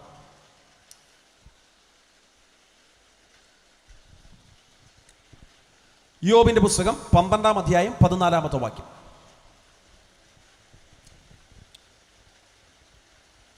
അവൻ ഇടിച്ചു കളഞ്ഞാൽ ആർക്ക് പണിതുകൂടാ. അവൻ എന്ന് പറയുന്ന അവിടുത്തെ വാക്ക് ദൈവത്തെ ഉദ്ദേശിക്കുന്നത്. ദൈവം ഇടിച്ചു കളഞ്ഞാൽ ആർക്കും പണിതുകൂടാ. അടുത്ത വാക്ക് അവൻ മനുഷ്യനെ ബന്ധിച്ചാൽ. അവൻ മനുഷ്യനെ ബന്ധിച്ചാൽ എന്ന് പറഞ്ഞാൽ ഒന്നാമത്തെ ബന്ധനം ദൈവിക ബന്ധനങ്ങളാണ്. ഇനി ഈ പന്തലിനകത്തിരിക്കുന്ന ദൈവമക്കൾ കേൾക്കാൻ ഭാഗത്തിൽ ഞാനൊരു ദൂത് പറയാം. ചില ബന്ധനങ്ങൾ കർത്താവ് നിമിത്തമുണ്ടാകുന്ന ബന്ധനങ്ങളാണ്. ദൈവിക ബന്ധനങ്ങളെന്ന് അതിനെ പേര് പറയാം. പഴയ നിയമത്തിനകത്ത് ഹന്ന എന്ന് പറയുന്ന ഒരു മമ്മിയുണ്ട്, ഒരു സഹോദരിയുണ്ട്. ആ സഹോദരിയുടെ ഉദരം ബന്ധിക്കപ്പെട്ടത് പൈശാചിക ശക്തികളല്ല, മന്ത്രവാദികളല്ല, ദേശത്തിന്റെ ആധിപത്യങ്ങളല്ല. ഹന്നായുടെ ഗർഭപാത്രം അടയപ്പെട്ടത് യഹോവ അടച്ചതെന്ന് വേദപുസ്തകം പറയുന്നു. അപ്പൊ ദൈവം ബന്ധിക്കുന്ന ബന്ധനങ്ങളുണ്ട്. വേദപുസ്തകം അത് സമ്മതിക്കുക. പുതിയ നിയമത്തിനകത്ത് പൗലോസ് പറയുന്നു ക്രിസ്തുവിന്റെ ബന്ധനങ്ങളിന്റെ മുകളിൽ കിടക്കുന്നു എന്ന് വെച്ചാൽ കർത്താവ് ബന്ധിക്കുന്ന ചില ബന്ധനങ്ങളുണ്ട്. ഇന്ന് രാത്രി യോഗത്തിനകത്ത് ഇരിക്കുന്നവരോട് ഞാൻ ചോദിക്കട്ടെ, ചില വഴി അടഞ്ഞത്, ചില വിഷയം ബ്ലോക്കായി നിൽക്കുന്നത്, ചില വിഷയത്തിനകത്ത് ബ്രേക്ക് ത്രൂ കിട്ടാതിരിക്കുന്നത് പിശാച് ബന്ധിച്ചതാണോ ദൈവം ബന്ധിച്ചതാണോ? ഇന്ന് രാത്രി മനസ്സിരുത്തി ഒന്ന് ചിന്തിക്കണം. അല്ല, അത് ദൈവം എന്നെ പിടിച്ചു നിർത്തിയതാണെങ്കിൽ ഭാരം വേണ്ട മാമേ. ചില വിഷയം ദൈവമാ പിടിച്ചു നിർത്തിയതെങ്കിൽ ഒരു സമയം കഴിയുമ്പോൾ ദൈവം തന്നെ അതിന്റെ കെട്ടഴിച്ചു കളയും. മനസ്സിലാകുന്നവർക്കായി ഞാൻ ദൈവത്തിന് സ്തോത്രം പറയുക. അപ്പോൾ ഒന്നാമത്തെ ബന്ധനം ദൈവിക ബന്ധനങ്ങളാണ്. എന്നാൽ രണ്ടാമത്തെ ബന്ധനം യോബിന്റെ പുസ്തകം 38-31 വാക്യം പറയുന്നു, മകയിരത്തിന്റെ ബന്ധനങ്ങൾ നിനക്കഴിക്കാമോ, കാർത്തികയുടെ ബന്ധനങ്ങൾ നിനക്ക് അഴിച്ചു മാറ്റാമോ? അപ്പൊ അവിടെ കാണുന്ന രണ്ടാമത്തെ ബന്ധനം മകയിരത്തിന്റെ കാർത്തികയുടെ ബന്ധനങ്ങൾ. ആ വാക്യം ഒന്ന് വായിച്ച യോബിന്റെ പുസ്തകം തന്നെ 38 അധ്യായം അതിന്റെ 31 വാക്യം. കാർത്തികയുടെ ചങ്ങല നിനക്ക്. നിങ്ങൾ ആ വാക്യം ശ്രദ്ധിച്ച്, കാർത്തികയുടെ ചങ്ങല നിനക്കഴിക്കാമോ, മകയിരത്തിന്റെ ബന്ധനം അഴിക്കാമോ, മകയിരത്തിന്റെ ബന്ധനങ്ങൾ നിനക്ക് അഴിക്കാമോ? അപ്പൊ രണ്ട് പ്രധാനപ്പെട്ട കാര്യങ്ങൾ. ഒന്ന്, കാർത്തികയുടെ ചങ്ങല, മകയിരത്തിന്റെ ബന്ധനങ്ങൾ. എന്തു വെച്ചാൽ ഈ സംഗതി കാർത്തിക മകയിരം എന്നൊക്കെ പറഞ്ഞാൽ എന്നാ? ഹൈന്ദവ മാർഗത്തിൽ നിന്ന് രക്ഷിക്കപ്പെട്ടു വന്ന ദൈവമക്കളുടെ കരം ഒന്ന് കാണട്ടെ. ഹൈന്ദവ മാർഗത്തിൽ നിന്നൊക്കെ രക്ഷിക്കപ്പെട്ടു വന്ന ദൈവമക്കളുടെ കരം ഒന്ന് കാണട്ടെ. ഇത്രയും പേരുള്ളൂ, സ്തോത്രം. ഇത്രയും പേരുണ്ടല്ലോ, ഓർത്ത് സ്തോത്രം പറയുക. സ്തോത്രം. കാർത്തികയുടെ മകയിരത്തിന്റെ ബന്ധനങ്ങൾ എന്നൊക്കെ പറഞ്ഞാൽ നമുക്ക് കുറച്ചും കൂടെ മനസ്സിലാകും. എന്ന് വെച്ചാൽ ഇതൊരു ജാതീയ ബന്ധനങ്ങളെ കാണിക്കുക. സ്തോത്രം. അങ്ങനൊരു ബന്ധനം ഉണ്ടോ? ഉണ്ട്. ഹിന്ദു മാർഗത്തിനകത്തായിരിക്കുമ്പോൾ എനിക്ക് നന്നായിട്ട് അറിയാം, ഞങ്ങളുടെ കുടുംബത്തിലുള്ള ചില സഹോദരിമാരുടെ കല്യാണം നടക്കാൻ അല്പം താമസിക്കും. അപ്പൊ കാരണവന്മാരോട് ചോദിക്കുമ്പോൾ പറയും, കൊച്ചിന്റെ കല്യാണം നടക്കാനുള്ള താമസം എന്നാന്ന് ചോദിച്ചാൽ കൊച്ചിന് ദോഷമുണ്ട്. എന്നാ ദോഷമുണ്ട്? ചൊവ്വാദോഷമുണ്ട്. അതൊരു ജാതീയ ബന്ധനമാണ്. സ്തോത്രം. വിശ്വാസത്തിൽ വന്നപ്പോൾ നമ്മുടെ ഏറ്റവും വലിയ സന്തോഷം എന്നാണെന്നറിയാമോ? നമുക്ക് ചൊവ്വാദോഷവും ഇല്ല, ബുധനാഴ്ച ദോഷവും ഇല്ല, വെള്ളിയാഴ്ച ദോഷം ഒട്ടുമില്ല. ഒരു സ്തോത്രം പറഞ്ഞാട്ടെ. സ്തോത്രം. ഇതൊരു ജാതീയ ബന്ധനത്തിന്റെ കുരുക്കാണ്. കാർത്തികയുടെ മകയിരത്തിന്റെ ബന്ധനങ്ങൾ. ജാതകപ്രകാരം എൻ്റെ ആയുസ് എന്ന് പറയുന്നത് 18 വർഷവും 6 മാസമാണ്. 18 വയസ്സ് കഴിയുമ്പോൾ ഞാൻ ചത്തൊതുങ്ങൂന്ന എൻ്റെ ജാതകത്തിനകത്ത് കിടക്കുന്നത്. സ്തോത്രം. ഇന്ന് എൻ്റെ പ്രായം 33. സത്യം പറ, ഞാൻ ആ സാധനം എടുത്ത് കത്തിച്ച് കളയണ്ടേ? കത്തിച്ച് കളഞ്ഞ മാമേ. വിശ്വാസത്തിൽ വന്നപ്പോൾ എൻ്റെ ആപ്പൻ ആദ്യം ചെയ്ത കാര്യം ജാതകം എടുത്തങ്ങ് കത്തിച്ച് കളഞ്ഞു. കാരണം ജാതകമല്ല നമ്മുടെ ഭാവി നിർണ്ണയിക്കുന്നത്. കാർത്തികയുടെ മകയിരത്തിന്റെ ബന്ധനങ്ങൾ ഇന്ന് രാത്രി നിന്നെ ബന്ധിക്കരുത് കേട്ടോ. ജാതീയ ബന്ധനങ്ങളും ചൊവ്വാദോഷവും ഇന്ന് രാത്രി നിന്നെ ബന്ധിക്കരുത്. ഈ ബന്ധനത്തിന്റെ കുരുക്കഴിക്കാൻ ഇന്ന് രാത്രി യേശു നമ്മുടെ നടുവിലുണ്ടെന്ന് വിശ്വസിക്കുന്നവർക്ക് സഹോദര, ആകെക്കൂടെ ഒറ്റ ജീവിതമേ ഉള്ളൂ. പെട്ടുപോകല്ലേ. ചില ജാതീയ ബന്ധനവും അന്ധവിശ്വാസം പറഞ്ഞ് നിന്റെ കുടുംബത്തിന്റെ ഭാവി നീ തകർക്കല്ലേ. ഇന്ന് രാത്രി യേശു യേശുവിലേക്കൊന്നു വാ. അവൻ ഇന്ന് രാത്രി സ്വാതന്ത്ര്യം വരുത്തുന്നവനാ. കാർത്തിക മകയിരത്തിന്റെ പൈശാചിക സ്വാധീനത്തിന്റെ കെട്ട് ഇന്ന് രാത്രി അഴിക്കാൻ യേശുവിന്റെ രക്തത്തിനൊരു ശക്തിയുണ്ടെന്ന് വിശ്വസിക്കുന്നവർക്കായി നന്ദിയോടെ ഞാൻ ദൈവത്തിന് സ്തോത്രം പറയുക. സത്യത്തിൽ ഈ ജാതീയ ബന്ധനത്തിന്റെ പാർട്ടുകളൊക്കെ ഭയങ്കര കേട്ടോ. സ്തോത്രം. ചിലപ്പോഴൊക്കെ 91 സങ്കീർത്തനം വായിച്ച ദൈവമക്കളായ നമ്മൾ പോലും വീട്ടിൽ നിന്ന് പുറത്തോട്ടിറങ്ങുമ്പോൾ കാറിനകത്തോ 2 വീലറിനകത്തോ പെട്ടെന്ന് ആ ഇടവഴിയിലൂടെ ഈടുവഴി തന്നെയാണെന്ന് ചിന്തിക്കും. പെട്ടെന്ന് ഇങ്ങനെ ഇറങ്ങി ചെല്ലുമ്പോൾ നമ്മൾ 91 സങ്കീർത്തനം വീട്ടിൽ നിന്നൊക്കെ വായിച്ച് വളരെ സന്തോഷത്തോടെ യാത്ര പോയതെങ്കിൽ പെട്ടെന്ന് നമ്മുടെ വണ്ടിയുടെ ഫ്രണ്ടേ ഒരു പൂച്ച അങ്ങ് കുറുക്കിയാടി എന്ന് ചിന്തിക്കുക. നമ്മൾ പറയും, ഷോ പൂച്ച കുറുക്കിയാടി, ഇനിയിപ്പോൾ എന്നാ ചെയ്യും? എന്നാ ചെയ്യാനാ? സ്തോത്രം. പൂച്ച കുറുക്കിയാടിയാച്ച, ഇനിയിപ്പോൾ എന്നാ ചെയ്യും? അത് ജാതീയ ബന്ധനമാണ്. എൻ്റെ ചോദ്യം ഇന്ന് രാത്രി ഇതിനകത്തിരിക്കുന്ന ദൈവമക്കളോടാ, കുറുകെ ചാടുന്ന പൂച്ചയാണോ നിന്റെ ഭാവി നിർണ്ണയിക്കുന്നത്? ഇറങ്ങി നിൽക്കുന്ന ദൈവത്തിന്റെ ദൂതനാണോ നിന്റെ ഭാവി നിർണ്ണയിക്കുന്നത്? അകന്തളയ്ക്കുന്ന വിശ്വാസത്തോടെ പറയണം, കുറുകെ ചാടുന്ന പൂച്ചയല്ല വാസ്തു എൻ്റെ ഭാവി നിർണ്ണയിക്കുന്നത്. എന്നെ മുമ്പിൽ ഇറങ്ങി നിൽക്കുന്ന ദൈവത്തിന്റെ ദൂതന എൻ്റെ ഭാവി നിർണ്ണയിക്കുക. ജാതീയ അന്ധവിശ്വാസത്തിന്റെ ബന്ധനം എല്ലാം പൊളിച്ചു കളയണം കേട്ടോ. മനസ്സിലാക്കുന്നവർക്കായി സ്തോത്രം. അച്ചായൻ അമ്മാമ്മയോട് അമ്മാമ്മ അച്ചായനോട് സംസാരിച്ചു കൊണ്ടിരിക്കുക. സംസാരത്തിന് മധ്യത്തിൽ അമ്മമ്മ പറഞ്ഞു, എൻ്റെ അച്ഛൻ സത്യമായിട്ട് ഞാനത് മറന്നുപോയത്. അച്ഛൻ അറിയാലോ അച്ഛൻ, ഞാനത് ഓർക്കാൻ, അച്ഛനെ ഒന്ന് വിശ്വസിക്കച്ച, ഞാനത് മറന്നുപോയതാ. നാളെ ഞാനത് ചെയ്യാച്ച. ഇങ്ങനെ പറഞ്ഞുകൊണ്ടിരുന്നപ്പോൾ ആ മൂലക്കെങ്ങാണ്ടിരുന്ന ഒരു പൂച്ച കൂടെ ഒരു പല്ലി കൂടെ അങ്ങ് ജലച്ചു. പല്ലി ജലച്ചപ്പോൾ അമ്മാമ്മ പറയാം, കണ്ടോ, നിങ്ങളാ വാക്ക് കേട്ടപ്പോൾ എനിക്ക് മനസ്സിലായി, നിങ്ങൾ അങ്ങനെ പറയുന്ന ടീംസാ സത്യം. എൻ്റെ ചോദ്യം, കൂടപ്പുറപ്പെ കൂട്ട് സഹോദരനായി തന്ന അച്ചായന് നിന്റെ വാക്ക് മനസ്സിലാക്കാതെ പല്ലിയുടെ ഭാഷ മനസ്സിലാക്കൂ. ഇത് അന്ധവിശ്വാസത്തിന്റെ കൂടാമാമേ. ഇന്ന് രാത്രി ആ ജാതീയ ബന്ധനം അടിച്ചു കളഞ്ഞേ പറ്റുള്ളൂ. ഞങ്ങളുടെ ചർച്ചിനകത്തൊരു സഹോദരി, സ്തോത്രം, എൻ്റെ പ്രവർത്തന സ്ഥലത്തിലല്ല, എൻ്റെ കൂട്ടത്തിൽ എനിക്കറിയാവുന്നൊരു സഹോദരി. ആ സഹോദരിയുടെ വീടിൻ്റെ ഡെഡിക്കേഷൻ സമയം വന്നു. പ്രാർത്ഥിച്ച് ഡേറ്റുകൾ കിട്ടും. ഇവർ പറഞ്ഞു, പാസ്റ്ററേ പ്രാർത്ഥിച്ച് പാല് കാച്ചണം. ഞാൻ പറഞ്ഞു പാല് കാച്ചുകയില്ല. പാല് കാച്ചുകയില്ലേ? പിന്നെ എങ്ങനെ അടുപ്പ് കത്തിക്കുന്നത്? ഞാൻ പറഞ്ഞു പാല് കാച്ചണമെന്ന് എന്നാ നിർബന്ധം? 2 കപ്പം മേടിച്ച് പിടുങ്ങിയാലോ? അതെന്നാ പാല് കാച്ചണ്ടാത്തെ?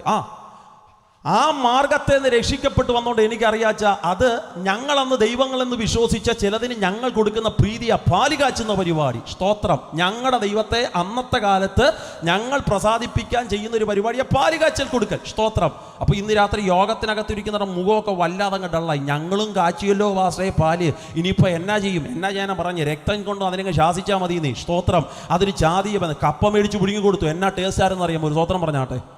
ജാതീയ ബന്ധനമാണ്. സ്തോത്രം. ഇങ്ങനെ തുടങ്ങുന്നു. ജാതീയ ബന്ധനത്തിന്റെ കണക്ക് ഭയങ്കരമാണ്. അന്ധവിശ്വാസത്തിന്റെ മേഖലയെ അത് കാണിക്കുന്നു. 1-ാമത്തെ ബന്ധനം കർത്താവ് നിമിത്തമുണ്ടാകുന്നത്. 2-ാമത്തെ ബന്ധനം ജാതീയ ബന്ധനങ്ങളെ കാണിക്കുക. ഇനി 3-ാമത്തെ ബന്ധനം കേൾക്കണം. 107-ാം സങ്കീർത്തനം അതിന്റെ 11-ാമത്തെ വാക്യം പറയുന്നു, അരിഷ്ടത നിമിത്തവും ഇരുമ്പ് ചങ്ങല നിമിത്തവും ഉണ്ടാകുന്ന ബന്ധനം. വായിക്കേണ്ട അച്ഛാ, നമ്മുടെ വിഷയം അതൊന്നുമല്ല. അരിഷ്ടത നിമിത്തവും ഇരുമ്പ് ചങ്ങല നിമിത്തവും ബന്ധനം ഉണ്ടാകും. അരിഷ്ടത എന്ന് പറഞ്ഞാൽ ഒരു മനുഷ്യന്റെ അവസ്ഥയെ കാണിക്കുക. ഇരുമ്പ് ചങ്ങല അവസ്ഥയല്ലത്, ലിറ്ററലിയുള്ള കാര്യം കാണിക്കുക. അപ്പോൾ ഒരു മനുഷ്യൻ ബന്ധിക്കപ്പെടുന്നതിന് 3-ാമത്തെ തലവും അരിഷ്ടതയാലും ഇരുമ്പ് ചങ്ങലയാലും ബന്ധിക്കപ്പെടും. ഞാൻ പറഞ്ഞല്ലോ, അരിഷ്ടത ഒരു മനുഷ്യന്റെ അവസ്ഥയെ കാണിക്കുന്നത്. അതുകൊണ്ട് പുതിയ നിയമത്തിനകത്ത് പൗലോസ് പറയുന്ന വാക്ക് ഇങ്ങനെയാണ്, അയ്യോ ഞാൻ അരിഷ്ട മനുഷ്യൻ, ഈ മരണത്തിന് അധീനമായ ശരീരത്തിൽ നിന്ന് എന്നെ ആർ വിടുവിക്കുമെന്ന് പറഞ്ഞാൽ അരിഷ്ടത ഒരു മനുഷ്യന്റെ അവസ്ഥയെ കാണിക്കുന്നു. ഇരുമ്പ് ചങ്ങല അവസ്ഥയെ കാണിക്കുന്നതല്ല, ഇരുമ്പ് ചങ്ങല ലിറ്ററലി ഉള്ള ബന്ധനത്തെ കാണിക്കുന്നതാണ്. ഈ ബന്ധനം എങ്ങനെ ഉണ്ടാകുമെന്ന് 107-ാം സങ്കീർത്തനം തന്നെ അതിന്റെ 10-ാമത്തെ വാക്യം പറയുന്നു. ആ വാക്യം ഒന്ന് വായിച്ചു കേൾപ്പിക്കണം. ഈ അരിഷ്ടതയുടെ ഇരുമ്പ് ചങ്ങലയുടെ ബന്ധനം ഉണ്ടാകും. 107-ാം സങ്കീർത്തനം 10-ാമത്തെ വാക്യം വായിച്ചു. ദൈവത്തിന്റെ വചനങ്ങളോട് ആ വാക്യം അടിവരയിട്ട് പ്രത്യേകിച്ച് വിശ്വാസികളായ നമ്മളൊന്ന് ശ്രദ്ധിച്ചു കേൾക്കണം. ദൈവത്തിന്റെ വചനങ്ങളോട് മത്സരിക്കുകയും അത്യുന്നതന്റെ ആലോചനയെ നിരസിക്കുകയും ചെയ്തവർ ഇരുളിലും അന്ധതമസിലും ഇരുന്ന് അരിഷ്ടതയാലും ഇരുമ്പ് ചങ്ങലയാലും ബന്ധിക്കപ്പെടാൻ എന്ന് വെച്ചാൽ ദൈവത്തിന്റെ വചനത്തെ നീ തിരസ്കരിച്ചാൽ, പടച്ച തമ്പുരാന്റെ ആലോചനയെ നീ നിഷ്ഫലമാക്കി കളഞ്ഞാൽ, വേദപുസ്തകം പറയുന്നു അതൊരു ബന്ധനമാകാൻ സാധ്യതയുണ്ട്. ഞാൻ പറഞ്ഞല്ലോ, എൻ്റെ പ്രായം 33 വയസ്സുള്ള അഭിമന്യു അർജുനൻ എന്ന ഞാനെന്നല്ല, ഈ വേദിക്കകത്ത് ഇന്ന് രാത്രി 3 വയസ്സുള്ളൊരു കൊച്ചു നിന്ന് ദൈവവചനം സംസാരിച്ചാലും ആ വചനത്തെ വേണ്ടിയതുപോലെ നമ്മൾ കൈക്കൊണ്ടില്ലെങ്കിൽ ബൈബിൾ പഠിപ്പിക്കുന്നു അതൊരു ബന്ധനമാകാൻ സാധ്യതയുണ്ട്. ഇന്ന് രാത്രി ദേശത്തോട് ഞാനൊരു ദൂത് പറയട്ടെ. കാമസ്തോത്രം, കയ്യിൽ ഒത്തിരി പൈസ ഉള്ളതിന്റെ പേരിൽ നടത്തുന്ന ഒരു ആത്മീയ യോഗമാ ഇതെന്ന് ഞാനെങ്ങും വിശ്വസിക്കുന്നില്ല. പിന്നെയോ തമ്പുരാന്റെ നിയോഗം അനുസരിച്ച് പ്രാർത്ഥിച്ച് ഈ വർഷത്തിലും നടത്തുന്ന ഈ ആത്മീയ യോഗം കഴിഞ്ഞ 22 വർഷങ്ങളായി ദേശത്തിന് നടുവിൽ അത്യുന്നതന്റെ ആലോചനയെ ഈ സ്ഥലസഭ ഉയർത്തിക്കാണിക്കുന്നതിന് പിന്നിൽ ഒറ്റ കാര്യമുള്ളൂ.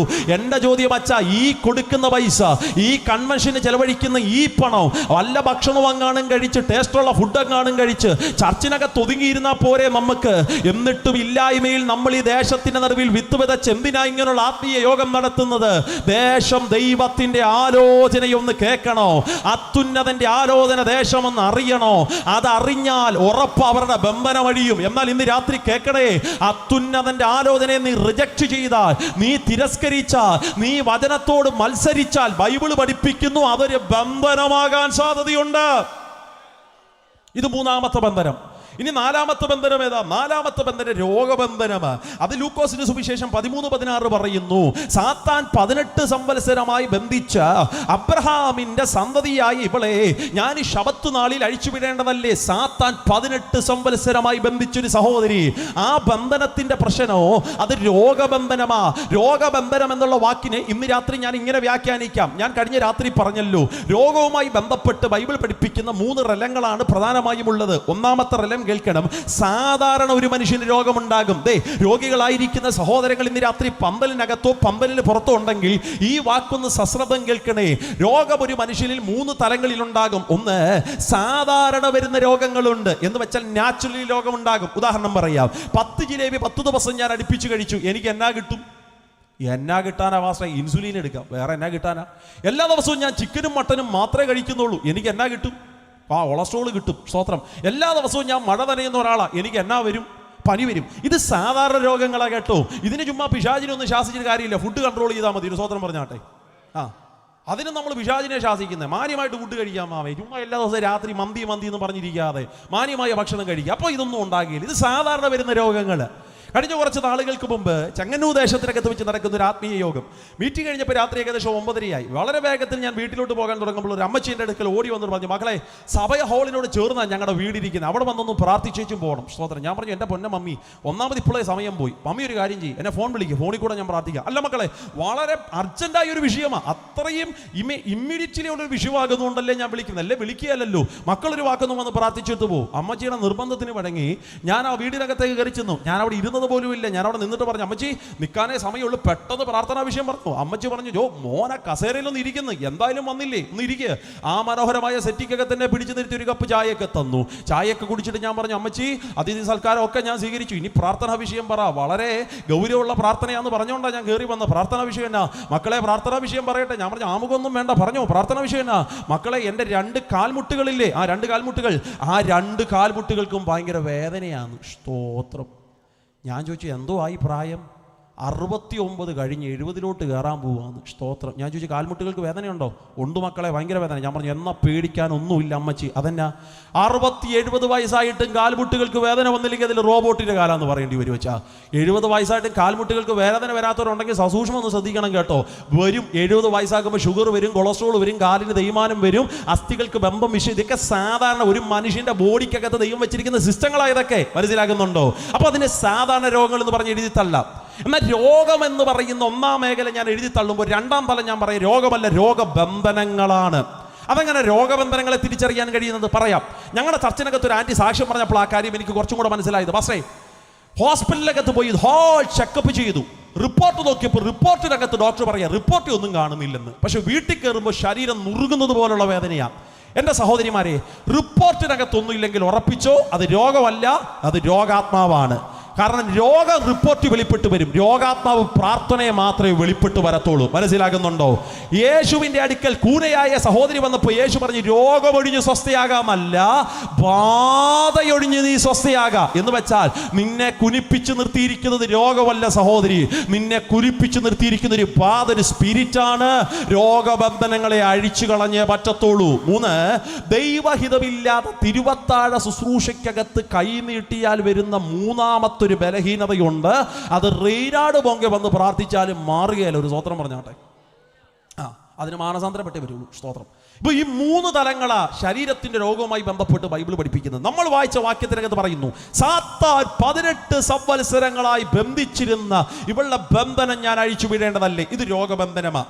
ഇനി ഒരു മനുഷ്യനെ ബന്ധിക്കുന്ന 4-ാമത്തെ തലമാണ് മനുഷ്യൻ ബന്ധിക്കുന്ന ബന്ധനങ്ങൾ. ഞാൻ ആ ഭാഗത്തെ വിശദീകരിക്കുന്നില്ല. അത് മാനുഷിക ബന്ധനങ്ങൾ എന്ന് പറയും. ചില മക്കളെ, ചില തലമുറകളെ നോക്കി ചിലർ പറയത്തില്ലേ, ഇവരുടെ ഭാവി രക്ഷപ്പെടത്തില്ല, ഇവർ നന്മ കാണത്തില്ല, ഇവർ എങ്ങും പോകത്തില്ല, ഇവർ വീട്ടിലൊക്കെ. ഇങ്ങനെ ബന്ധുക്കൾ തന്നെ, രക്തബന്ധങ്ങൾ തന്നെ, സ്വന്തം പ്രിയപ്പെട്ടവർ തന്നെ, നിങ്ങളുടെ കുടുംബത്തെ നോക്കി പറയുന്ന മാനുഷികമായ ചില വാക്കുകളുണ്ട്. അതിനെ മാനുഷിക ബന്ധനങ്ങൾ എന്ന് വിളിക്കാം. ഇങ്ങനെ 5 ബന്ധനങ്ങളാണ് വേദപുസ്തകം പ്രധാനമായും പഠിപ്പിക്കുന്ന ഒരു മനുഷ്യനെ ബന്ധിക്കാൻ സാധ്യതയുള്ളത്.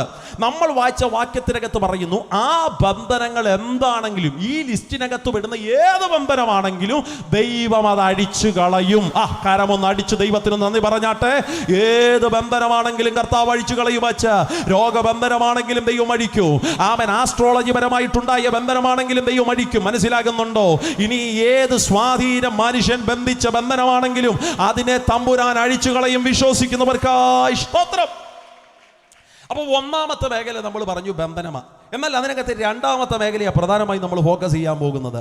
ആ മേഖലയെക്കുറിച്ച് പറയുന്നു, നുകത്തെ ഞാൻ എന്ത് ചെയ്യും? ഒടിച്ചു കളയും. അപ്പോൾ ബന്ധനം മാത്രമല്ല, നുകത്തെ ഒടിച്ചു കളയും. സ്തോത്രം. എന്തുവാ നുകം? വേദപുസ്തകത്തിനകത്ത് പ്രധാനപ്പെട്ട 3-4 നുകങ്ങളുണ്ട്. അതും പറഞ്ഞു വെച്ചു ഞാനൊരു സാക്ഷ്യം പറഞ്ഞ് പ്രാർത്ഥിക്കാൻ പോവുക. സ്തോത്രം. ഒന്നാമത്തെ നുകം വേദപുസ്തകം പറയുന്ന പ്രധാനപ്പെട്ട ഒന്നാമത്തെ നുകം പാപനുകമാണ്. ആ വാക്കൊന്ന് ശ്രദ്ധിച്ചു കേൾക്കണം. പാപനുകം. പാപം എന്ന് പറയുന്ന വിഷയത്തെ ഞാൻ പ്രധാനമായി സംസാരിക്കുമ്പോൾ ഹോൾ ബൈബിളിനകത്ത് പ്രധാനമായും 3 ചിന്തകളാണ് പരിശുദ്ധാത്മാവ് രേഖപ്പെടുത്തിയിരിക്കുന്നത്. ശാന്തമായി അതൊന്ന് ശ്രദ്ധിച്ചു കേൾക്കണം. ഒന്ന്, ഒരു മനുഷ്യനിൽ വന്ന് സംഭവിക്കുന്ന പാപത്തിന്റെ ആസക്തി, പാപത്തിന്റെ വിത്ത്. 2, പാപത്തിനകത്തൂടെ കയറി ഇറങ്ങി പോകുന്നവന് ദൈവം കൊടുക്കുന്ന ന്യായവിധി. സ്തോത്രം. 2, ന്യായവിധിക്കകത്ത് കയറി ഇറങ്ങി പോകുന്ന ഒരു മനുഷ്യൻ മാനസാന്തരപ്പെട്ടാൽ ദൈവം അവന് കൊടുക്കുന്ന യഥാസ്ഥാനം. ഇങ്ങനെ 3 ചിന്തകളാണ് ദ ഹോൾ ബൈബിൾ പഠിപ്പിക്കുന്നത്. സ്തോത്രം. ഒന്ന്, പാപിയായ മനുഷ്യൻ, പാപം ചെയ്ത മനുഷ്യന് ദൈവം കൊടുക്കുന്ന ന്യായവിധി, ന്യായവിധിയിലൂടെ കയറി ഇറങ്ങി പോകുന്നവന് ദൈവം കൊടുക്കുന്ന യഥാസ്ഥാനം. ഈ 3 ചിന്തകളാണ് ബൈബിൾ പ്രധാനമായും പഠിപ്പിക്കുന്നത്. സ്തോത്രം. പാപമുണ്ടോ? പാപമുണ്ട്. പാപത്തിന്റെ ആസക്തിയുടെ കെട്ടുകൾ എന്ന് പറഞ്ഞ ഭയങ്കരമാണ്. ആ പാപത്തിനകത്തൂടെ കയറി ഇറങ്ങി പോകുന്നവൻ ന്യായവിധിക്കകത്ത് പെട്ടുപോകും. ബൈബിൾ അങ്ങനെ പഠിപ്പിക്കുന്നു. സ്തോത്രം. ഇനി ഏത് ശക്തനാണെങ്കിലും, എത്ര ഭക്തനാണെങ്കിലും, ഏത് കൊടുകുത്തിയ അഭിഷക്തനാണെങ്കിലും, പാസ്റ്റർ എന്നല്ല, പ്രവാചകൻ എന്നല്ല, പ്രാസംഗികൻ എന്നല്ല, പാതിരി എന്നല്ല, ഏത് മനുഷ്യൻ പാപം ചെയ്താലും അവനൊരു ന്യായവിധി ഉണ്ടായിരിക്കും. സ്തോത്രം. ഇത് ബൈബിൾ പഠിപ്പിക്കുക. ന്യായവിധി എന്ന് പറയുന്ന വിഷയത്തിനകത്ത് പ്രധാനമായും 3 ന്യായവിധികളെ കുറിച്ച് ബൈബിൾ പഠിപ്പിക്കുന്നുണ്ട്. ആ വാക്യങ്ങളൊന്നും എടുക്കേണ്ട, അതൊന്നും വിഷയമല്ല. എന്നാലും മനസ്സിലാകുന്ന രീതിയിൽ അങ്ങ് പറയുക. 3 ന്യായവിധികൾ. ഒന്ന്, സകലവും അറിഞ്ഞവർക്കൊരു ന്യായവിധി ഉണ്ട്. സകലവും അറിഞ്ഞതാരാ? പെന്തക്കോസുകാരായ നമ്മളാ. അപ്പം നമുക്ക് എന്നാ ഉണ്ട്? അതൊക്കെ പറഞ്ഞപ്പോൾ സ്വോത്രമൊക്കെ ടാക്സി വിളിച്ച് വീട്ടിൽ പോയി. ഒരു സ്വോത്രം പറഞ്ഞാട്ടെ. വേദപുസ്തകത്തിനകത്ത് ന്യായവിധിയെ കുറിച്ച് കിടക്കുന്ന ഗംഭീരമായ വാക്കുകൾ ഒരു വാക്ക് ഇങ്ങനെയാണ്: ന്യായവിധി ദൈവഗ്രഹത്തിൽ നിന്ന് ആരംഭിച്ചാൽ അതനുസരിക്കാത്തവന്റെ ഗതി. അപ്പൊ ന്യായവിധി തുടങ്ങുന്ന എവിടുന്ന? ദൈവഗ്രഹം. ദൈവഗ്രഹം എന്ന് പറഞ്ഞാൽ എന്നാ? സഭ. വടി വെട്ടാൻ തമ്പുരാൻ പോയിട്ടേ ഉള്ളെങ്കിൽ ആദ്യം നമുക്ക് ഇട്ടാച്ച. ഒരു സ്വോത്രം പറഞ്ഞാട്ടെ. സ്വോത്രം. ഇനി നിങ്ങൾക്ക് സന്തോഷം വരുന്നൊരു കാര്യം ഞാൻ പറയാം. ദൈവം വടി വെട്ടാൻ പോയിട്ടേ ഉള്ളെങ്കിൽ ആദ്യം ഇവിടുന്ന് തുടങ്ങുവാണെങ്കിൽ ആദ്യത്തെ അടി ആർക്കാണെന്നറിയാമോ? പാസ്റ്റർമാരായി ഞങ്ങൾക്ക് ഇട്ടോ. ഒരു സ്വോത്രം പറഞ്ഞാട്ടെ. അത് പറഞ്ഞപ്പോൾ ഒരു സന്തോഷമൊക്കെ നിങ്ങൾക്ക് തെളിവെന്നാ പാസ്റ്റേ? പൗലോസ് പറയുന്നൊരു വാക്ക് ശക്തമാണ്. ന്യായവിധി വരുമെന്നറിഞ്ഞ് നിങ്ങളിൽ ഒത്തിരി പേര് ഉപദേഷ്ടാക്കന്മാരാകരുത്. എന്ന് വെച്ചാൽ ബൈബിൾ കോളേജിൽ പഠിച്ച് പ്രസംഗിക്കാൻ വേദിക്കകത്ത് മൈക്കും പിടിച്ച് ഉപദേശമായി കയറി നിന്നോ ഉറപ്പ ആദ്യം അടി നമുക്കാ. സ്തോത്രം. അപ്പൊ ന്യായവിധിയുടെ അടി ഉണ്ട്. ഇത് സകലവും അറിഞ്ഞവർക്ക്. 2, ദൂതന്മാർക്ക് ന്യായവിധി ഉണ്ട്. 24 മണിക്കൂറും 7 ദിവസവും നിർത്താതെ 2 കൊണ്ട് മുഖം മൂടി, 2 കൊണ്ട് പാദം മൂടി, 2 കൊണ്ട് പറന്ന് സൈന്യങ്ങളുടെ ദൈവമായ യഹോവ പരിശുദ്ധൻ, പരിശുദ്ധൻ, പരിശുദ്ധൻ എന്ന് ആർത്തു വിളിക്കുന്ന ദൈവത്തിന്റെ ദൂതന്മാരുണ്ടല്ലോ. അങ്ങാണ്ട് വാഴ്ച കാത്തുകൊള്ളാത്തതിന്റെ പേരിൽ, ഇച്ചിരി സമയം ഡ്യൂട്ടിയിൽ നിന്ന് മാറിയതിന്റെ പേരിൽ അവസാനത്തെ വിധിക്ക് വേണ്ടി അവയെ ദൈവം ചങ്ങലിട്ട് സൂക്ഷിച്ചു വെച്ചിരിക്കുകയാണ്. അപ്പൊ ദൂതന്മാർക്ക് ന്യായവിധിയുണ്ട്. 3, സ്വദോമും ഗൊമോറയ്ക്കും ന്യായവിധിയുണ്ട്. ഇത് യൂദായുടെ ലേഖനം 5, 6, 7 വാക്യങ്ങളിൽ കിടക്കുന്ന 3 ചിന്തകളാണ്. സ്തോത്രം. സ്വദോമും ഗോമോറ എന്ന് പറഞ്ഞാൽ ജാതീയ പട്ടണങ്ങളെ കാണിക്കുക. അപ്പം നമുക്ക് ന്യായവിധിയുണ്ട്, ദൂതന്മാർക്ക് ന്യായവിധിയുണ്ട്, ജാതീയ പട്ടണങ്ങൾക്ക് ന്യായവിധിയുണ്ട്. അർത്ഥം ഇത്രയേ ഉള്ളൂ. ന്യായവിധി എന്ന് പറയുന്ന ബൃഹത്തായ സമ്പ്രദായത്തിൽ നിന്ന് ഒഴിഞ്ഞിരിക്കാൻ ഉലക ചരിത്രത്തിൽ മനുഷ്യനായി പറഞ്ഞ ആർക്കും കഴിയില്ല. ന്യായവിധി നമുക്ക് എല്ലാവർക്കും ഉണ്ട്. സ്തോത്രം. ശിക്ഷാവിധി എല്ലാവർക്കും ഇല്ല, പക്ഷെ ന്യായവിധി എല്ലാവർക്കും ഉണ്ട്. സ്തോത്രം. ഇനി ശ്രദ്ധിച്ച് കേൾക്കണം. ന്യായവിധിയിലൂടെ ഒരു മനുഷ്യൻ കയറി ഇറങ്ങി പോകുമ്പോൾ ആ ന്യായവിധി നടപ്പാക്കുന്ന 5 കോടതികളെ കുറിച്ച് ബൈബിൾ പഠിപ്പിക്കുന്നു. സ്തോത്രം. ഞങ്ങൾ പെന്തക്കോസുകാരാവാസേ, ഞങ്ങൾ അങ്ങനെ കോടതിയിലൊന്നും കയറിയല്ലെന്ന് എത്ര പിടിവാശി കാണിച്ചാലും ന്യായവിധി ഉണ്ടോ? ഈ കോടതിയിൽ ഒരു കോടതി നമ്മൾ കയറിയേ പറ്റുള്ളൂ. 1ാമത്തെ കോടതി, ന്യായവിധി നടപ്പാക്കുന്ന 1ാമത്തെ കോടതി. അതൊക്കെ പറയുമ്പോൾ ഇങ്ങനെ ഭയപ്പെട്ട് രൂക്ഷമായിട്ട് എന്നെ ഇങ്ങനെ സ്തോത്രം ശ്രദ്ധിച്ച് സന്തോഷത്തോടെ കേട്ടാട്ടെ. സ്തോത്രം. ന്യായവിധി നടപ്പാക്കുന്ന 1ാമത്തെ കോടതി മനസ്സാക്ഷിയുടെ കോടതി. എന്നാ ചെറുപ്പക്കാരെ, ഒരു ചറ്റക്ക നമ്മൾ ചെയ്താൽ, ഒരു കുരുത്തക്കടക്ക നമ്മൾ കാണിച്ചാൽ, ലോകം അതറിഞ്ഞില്ലേലും ആ കേസ് ദൈവം ആദ്യം കൊണ്ടുവരുന്ന നാട്ടുകാരുടെ മുമ്പേലല്ല, നമ്മൾ ചെയ്ത രഹസ്യപാപത്തിന്റെ ആദ്യത്തെ വിധി കടപ്പാക്കുന്നത് നമ്മുടെ മനസാക്ഷിയുടെ കോടതിക്കകത്താണ്. കണ്ടോ? നമ്മുടെ മനസാക്ഷി ഒരു കോടതിയായി മാറും. വ്യഭിചാരത്തിൽ പിടിക്കപ്പെട്ട സ്ത്രീയെ യേശുവിന്റെ അടുക്ക കൊണ്ടുവന്നിട്ട് നാട്ടുകാർ ചോദിച്ചു, IPC 343 പറയുന്നു ഇവളെ കല്ലെറിഞ്ഞു കൊല്ലണം. യേശു പറഞ്ഞു, IPC ഷാരോൺ ഇൻഡിപെൻഡന്റ് അവിടെ നിൽക്കട്ടെ, ആദ്യം മനസാക്ഷിയുടെ കോടതിക്ക് കാര്യം വിട്ടുതരാം. നിങ്ങളീ പാപമില്ലാത്തവ കല്ലെറിയ്, പ്രമാണം മാറ്റിവെക്ക്, നിങ്ങളീ പാപമില്ലാത്തവ കല്ലെറിയ് എന്ന് വെച്ചാൽ ഈ കേസ് ദൈവം മനസാക്ഷിക്ക് വിട്ടുകൊടുത്തു. സ്തോത്രം. അപ്പൊ അച്ചാവൻ പറഞ്ഞു, ഇവളെക്കാൾ വലിയ പാപിയാണല്ലോ ഇവളെ നമ്മളെങ്ങനെ കല്ലെറിയുന്നേ? ഓരോരുത്തർ കല്ല് താഴെ ഇട്ടിച്ചു പോയി എന്ന് വെച്ചാൽ അവരുടെ മനസാക്ഷിക്കകത്ത് അവർ വിധി കൽപ്പിച്ചു. തലപൊക്കി തമ്പുരാൻ ചോദിച്ചു, ആരും വിധിച്ചില്ലേ? ആരും വിധിച്ചില്ല. എന്നാൽ ഞാനും നിന്നെ എന്ത് ചെയ്യുന്നില്ല? വിധിക്കുന്നില്ല. അത് മനസാക്ഷിയുടെ കോടതിയാണ്. 2ാമത്തെ കോടതി നമ്മുടെ വീടൊരു കോടതിയാണ്. അടുത്തിരിക്കുന്ന ആളെ കൈയൊക്കെ പിടിച്ചിട്ട് പറഞ്ഞത് നമ്മുടെ വീടൊരു കോടതിയാന്ന് പറഞ്ഞു. ഒരു നല്ല പപ്പയും അമ്മയും പ്രാർത്ഥിക്കുന്നവരുടെ വീടിന്റെ കാര്യം ഞാൻ പറഞ്ഞു കേട്ടോ. പ്രാർത്ഥിക്കുന്നൊരു നല്ല പപ്പയും അമ്മയും ഉണ്ടെങ്കിൽ അതൊരു കോടതിയാണ്. സ്തോത്രം. എന്ന് വെച്ചാൽ നിങ്ങളുടെ മക്കൾ ചെറിയ തെറ്റൊക്കെ ചെയ്യുമ്പോൾ, ചെറിയ കുരുത്തക്കേടൊക്കെ കാണിക്കുമ്പോൾ നിങ്ങൾ ദയവായിട്ട് നാട്ടുകാരുടെ നടുവെ പാട്ടാക്കരുത്. നിങ്ങളുടെ കുടുംബ പ്രാർത്ഥനയിൽ ആ വിഷയം കൊണ്ടുവരണം. എന്നിട്ട് അവരോട് പറയണം, മക്കളെ നീ തെറ്റ് ചെയ്തോ, പപ്പായോട് ക്ഷമ ചോദിക്ക്, മമ്മിയോട് സോറി പറ, വേദപുസ്തകം നിന്റെ മുമ്പേ വെച്ച് നീ ഒരു തീരുമാനം എടുക്കുന്നൊക്കെ പറയുന്ന കുടുംബ പ്രാർത്ഥന ഒരു കോടതിയായി മാറണം. സ്തോത്രം. അപ്പം പിള്ളേർ അവിടെ മാനസാന്തരപ്പെടുക വച്ചാ. ഇതിപ്പം നമ്മൾ കടിച്ചു കയറാൻ അങ്ങ് നിൽക്കുക. സ്തോത്രം. അതാണ് പ്രശ്നം. അപ്പോൾ ഒന്ന് മനസാക്ഷി കോടതി, രണ്ട് വീടൊരു കോടതി. ഇനി മൂന്നാമത്തെ കോടതി കേൾക്കണം, സഭയൊരു കോടതിയാണ്. എന്നാ? ചർച്ചൊരു കോടതിയാണ്. സ്തോത്രം. ഞാൻ ഡിഗ്രിക്ക് പഠിക്കുന്ന സമയം, ബികോമിന് പഠിക്കുന്ന സമയത്ത് എൻ്റെ കൂടെ ഏറ്റവും കൂടുതൽ പെന്തക്കോസുകാരും പ്ലസ് മുസ്ലിംസും ഉള്ളത്. മുസ്ലിം കൂട്ടുകാരും പെന്തക്കോസ്. ഇന്നും എനിക്ക് ഏറ്റവും കൂടുതൽ കൂട്ടുകാരുടെ ഗണത്തിൽ മുസ്ലിം കൂട്ടുകാരാണ് എനിക്ക് ഇന്നും ഉള്ളത് എൻ്റെ കോൺടാക്റ്റിനകത്ത്. സ്തോത്രം. അപ്പോൾ ഈ പെന്തക്കോസുകാർ പിള്ളേർ കുറച്ചേ ഉള്ളൂ. അവർ ഗുരുത്തക്കേട് കാണിക്കുമ്പോൾ, അവർ ചെറിയ തെറ്റൊക്കെ കാണിക്കുമ്പോൾ മുസ്ലിം കൂട്ടുകാർ പറയുന്നൊരു വാക്കുണ്ട്, നിന്റെ പാസ്റ്ററിനെ ഒന്ന് കാണട്രാ എന്ന് വെച്ചാൽ പാസ്റ്ററിനോട് നിന്നെ കുറിച്ച് പറഞ്ഞാൽ മിക്കവാറും നിന്റെ കാര്യത്തിലൊരു തീരുമാനം. അതിനർത്ഥം പാസ്റ്റർ തൂക്കിക്കൊല്ലൂ എന്നുള്ള അർത്ഥമൊന്നുമില്ല, എങ്കിലും സഭ ഒരു കോടതിയാണ്. സ്തോത്രം. കുടുംബ വഴക്കൊക്കെ ഉണ്ടാകുമ്പോഴേ നേരെ കുടുംബ കോടതിയിലോട്ട് ചാടിപ്പിടിച്ച് പോകാതെ സഭ എന്ന കോടതിയിലോട്ട് വരണം. ഇവിടെ പ്രാർത്ഥിക്കുന്നൊരു പാസ്റ്ററുണ്ട്, മൂപ്പന്മാരുണ്ട്, കൃപയുള്ളവർ. അവർ നേതൃത്വത്തിൽ കാര്യം പറഞ്ഞ് പരിഹരിക്കണം. സഭയൊരു കോടതിയാണ്. നാലാമത്തെ കോടതി ഞാൻ പറയാം, ബാലശിക്ഷ നടപ്പാക്കുന്ന കോടതി. അവിടെ ആരൊക്കെ ഉണ്ടെന്നറിയാമോ? അവിടെ ഞാനും കർത്താവും മാത്രമേ ഉള്ളൂ. ഞാൻ പറയാം, എല്ലാ ദിവസവും രാവിലെ എഴുന്നേറ്റ് ബാലശിക്ഷ നടപ്പാക്കുന്ന കോടതിയിലോട്ട് അങ്ങോട്ട് കയറി നിൽക്കണം. എന്നിട്ട് ദൈവത്തോട് പറയണം, കർത്താവേ ഇന്നലെ ചെയ്ത തെറ്റിനും ഗുരുത്തക്കേടിനും അടി തന്നില്ലല്ലോ, മറന്നുപോയായിരുന്നോ, ഒരടി ഇങ്ങ് താന്നേ എന്ന് പറഞ്ഞ അടി ചോദിച്ചു മേടിക്കണം. ഒരു സ്വതന്ത്രം പറഞ്ഞാട്ടെ. കാരണം ബാലശിക്ഷ നടപ്പാക്കുന്ന കോടതിയുടെ പ്രത്യേകത, അപ്പൻ താൻ സ്നേഹിക്കുന്ന മക്കളെ ശിക്ഷിക്കുന്നു. സ്തോത്രം. ഒരു മീറ്റിങ്ങിനൊക്കെ എത്തി ഞാൻ പ്രസംഗിച്ച് കഴിഞ്ഞാൽ രോഗം വിട്ട് പുറത്തോട്ടിറങ്ങുമ്പോൾ ഒരു അമ്മച്ചി ഓടിക്കുത്തി എൻ്റെ അടുത്ത് വന്നിട്ട് പറഞ്ഞു, മക്കളെ കഴിഞ്ഞ 33 വർഷമായി ഞാൻ യേശുവിനെ അറിഞ്ഞിട്ട്. ഞാൻ പറഞ്ഞു, എൻ്റെ പ്രായം 33. അമ്മച്ചി, ഞാനും 33 വർഷമായി വാസ്റ്റേ യേശുവിനെ അറിഞ്ഞിട്ട്. സ്തോത്രം. ഞാൻ പറഞ്ഞു, കർത്താവ് മമ്മിയെ ഭയങ്കരമായിട്ട് അനുഗ്രഹിക്കട്ടെ, സമർത്ഥമായി മാനിക്കട്ടെ. അതല്ല മക്കളെ, ഏതല്ല, കഴിഞ്ഞ 33 വർഷമായി എൻ്റെ ദൈവം എന്നെ ഒരു കൊച്ചടി പോലും അടിച്ചിട്ടില്ല. സ്തോത്രം. എന്നെ അഭിമാനത്തോടെ പറഞ്ഞറിയാമോ? ഞാൻ പറഞ്ഞില്ല അമ്മച്ചിയുടെ മനസ്സിൽ ഞാൻ ചിന്തിച്ചു, എൻ്റെ തമ്പുരാനെ എല്ലാം കൂടെ ചേർത്ത് ഒരു ദിവസം കൊടുക്കാനിരിക്കുകയാണ്, ഇത് താങ്ങിയല്ലോ ഈ അമ്മച്ചി. സ്തോത്രം. അങ്ങനെ പെൻഡിങ് വെക്കരുത് കേട്ടോ. ഓരോ ദിവസത്തെ അടി അന്നന്ന് ചോദിച്ചു മേടിക്കണം. ഇന്നലെ ചെയ്ത തെറ്റിന് എന്നെ കർത്താവെ അടിക്കാൻ ഞാൻ ചോദിച്ചു മേടിക്കണം അത്. സ്തോത്രം. കാരണം അപ്പൻ താൻ സ്നേഹിക്കുക, പലിശയ്ക്ക് വെച്ച പണി കിട്ടും. ഒരു സ്തോത്രം പറഞ്ഞാട്ടെ. ബാലശിക്ഷ നടപ്പാക്കുന്ന കോടതി. അഞ്ചാമത്തെ കോടതി ഞാൻ പറയാം, അത് സ്വർഗീയ കോടതിയാണ് കേട്ടോ. 4 കോടതിക്കകത്ത് വിഷയം പരിഹരിച്ചില്ലെങ്കിൽ ഈ സംഗതി നേരെ മേളിലോട്ട് പോകും. നമ്മുടെ ഭാഷ പറഞ്ഞ ഹൈക്കോർട്ടിലോട്ട് പോകുന്ന പോലെ സ്വർഗീയ കോടതി. അവിടെ ചെന്നിട്ട് തമ്പുരാൻ ചോദിക്കും, പുസ്തകം ഒന്ന് നിവർത്തിക്കുക ദൂതനെ. അപ്പോൾ പുസ്തകം ദൂതൻ നിർത്തി. സൂസിയുടെ പേരുണ്ടോ? ഇല്ല. വെട്ടിയെടുത്ത് നരകത്തിലോട്ടും കിട്ടും. സ്തോത്രം. അപ്പോൾ സൂസി പറയും, കർത്താവ് ഒരു കാര്യം പറയാനുണ്ട്. ദൈവം പറഞ്ഞു, മിണ്ടരുത്, ചുപ്പരഹോ. 4 കോടതിക്കകത്ത് അവസരം തന്നിട്ട് അവിടെ എങ്ങും പറഞ്ഞ് പരിഹരിക്കാതെ നേരെ ഈ സാധനം മേളിലോട്ടുണ്ട്. ഇവിടെ എങ്ങും സംസാരിക്കുന്ന സമയം ആപാരവൃത്തം ജനം നിൽക്കുക. പേരുണ്ടോ? ഇല്ല. വെട്ടിയെടുത്ത് കളഞ്ഞു. ഒരു സ്തോത്രം പറഞ്ഞാട്ടെ. ഇങ്ങനെ 5 കോടതിക്കകത്തൂടെ ഒരു മനുഷ്യൻ കയറി ഇറങ്ങിപ്പോവും. സ്തോത്രം. ബൈബിൾ അങ്ങനെ പഠിപ്പിക്കുക. ഇന്ന് രാത്രി ഭയപ്പെടണം കേട്ടോ, ഭയപ്പെടണം. ന്യായവിധി നടപ്പാക്കാൻ കഴിവുള്ളൊരു ദൈവത്തിന്റെ മുമ്പിലാണ് നമ്മൾ ഇരിക്കുന്നത്. സ്തോത്രം. നിൽക്കട്ടെ. അപ്പോ ബൈബിൾ പഠിപ്പിക്കുന്ന ഒന്നാമത്തെ കാര്യം, പാപമുണ്ട്. ഇവിടുത്തെ മുഖം പാപം നിമിത്തമുണ്ടായ മുഖവും അതിനകത്തൂടെ കയറി ഇറങ്ങിപ്പോകുന്ന ന്യായവിധിയൊക്കെയാണ്. സ്തോത്രം. യോനായുടെ കാലഘട്ടത്തിൽ യോന മാനസാന്തരത്തിനു വേണ്ടി പ്രവചിച്ചിട്ട ഒരു പട്ടണം പേരെന്ന് പറയുന്നത് നിനവയാണ്. നിനവേ പട്ടണം. ഈ നിനവേ പട്ടണം അമ്മ മാനസാന്തരപ്പെട്ടെങ്കിലും പിന്നത്തേതിൽ ഇവർ പാപം ചെയ്തപ്പോൾ ഇവർക്കൊരു മുഖം വന്നു. നഹൂം പറയുക, ആ മുഖത്തെ ഇന്ന് മാനസാന്തരപ്പെടാമെങ്കിൽ തമ്പുരാൻ ഇന്ന് അത് അഴിച്ചു കളയും. മനസ്സിലാകുന്നവർക്കായി ഞാൻ ദൈവത്തിന് സ്തോത്രം പറയുക. അപ്പോൾ ഒന്ന് പാപം നിമിത്തമുണ്ടാകുന്ന മുഖം. ഇനി രണ്ടാമത്തെ മുഖം കേൾക്കണേ. യെശയ്യാ പ്രവാചകന്റെ പുസ്തകം, സ്തോത്രം, അതിന്റെ 9-ാമത്തെ അധ്യായം 4-ാമത്തെ വാക്യം വായിച്ചു നോക്കിക്കേ. യെശയ്യാ 9-ന്റെ 4-ാമത്തെ വാക്യം, രണ്ടാമത്തെ മുഖം.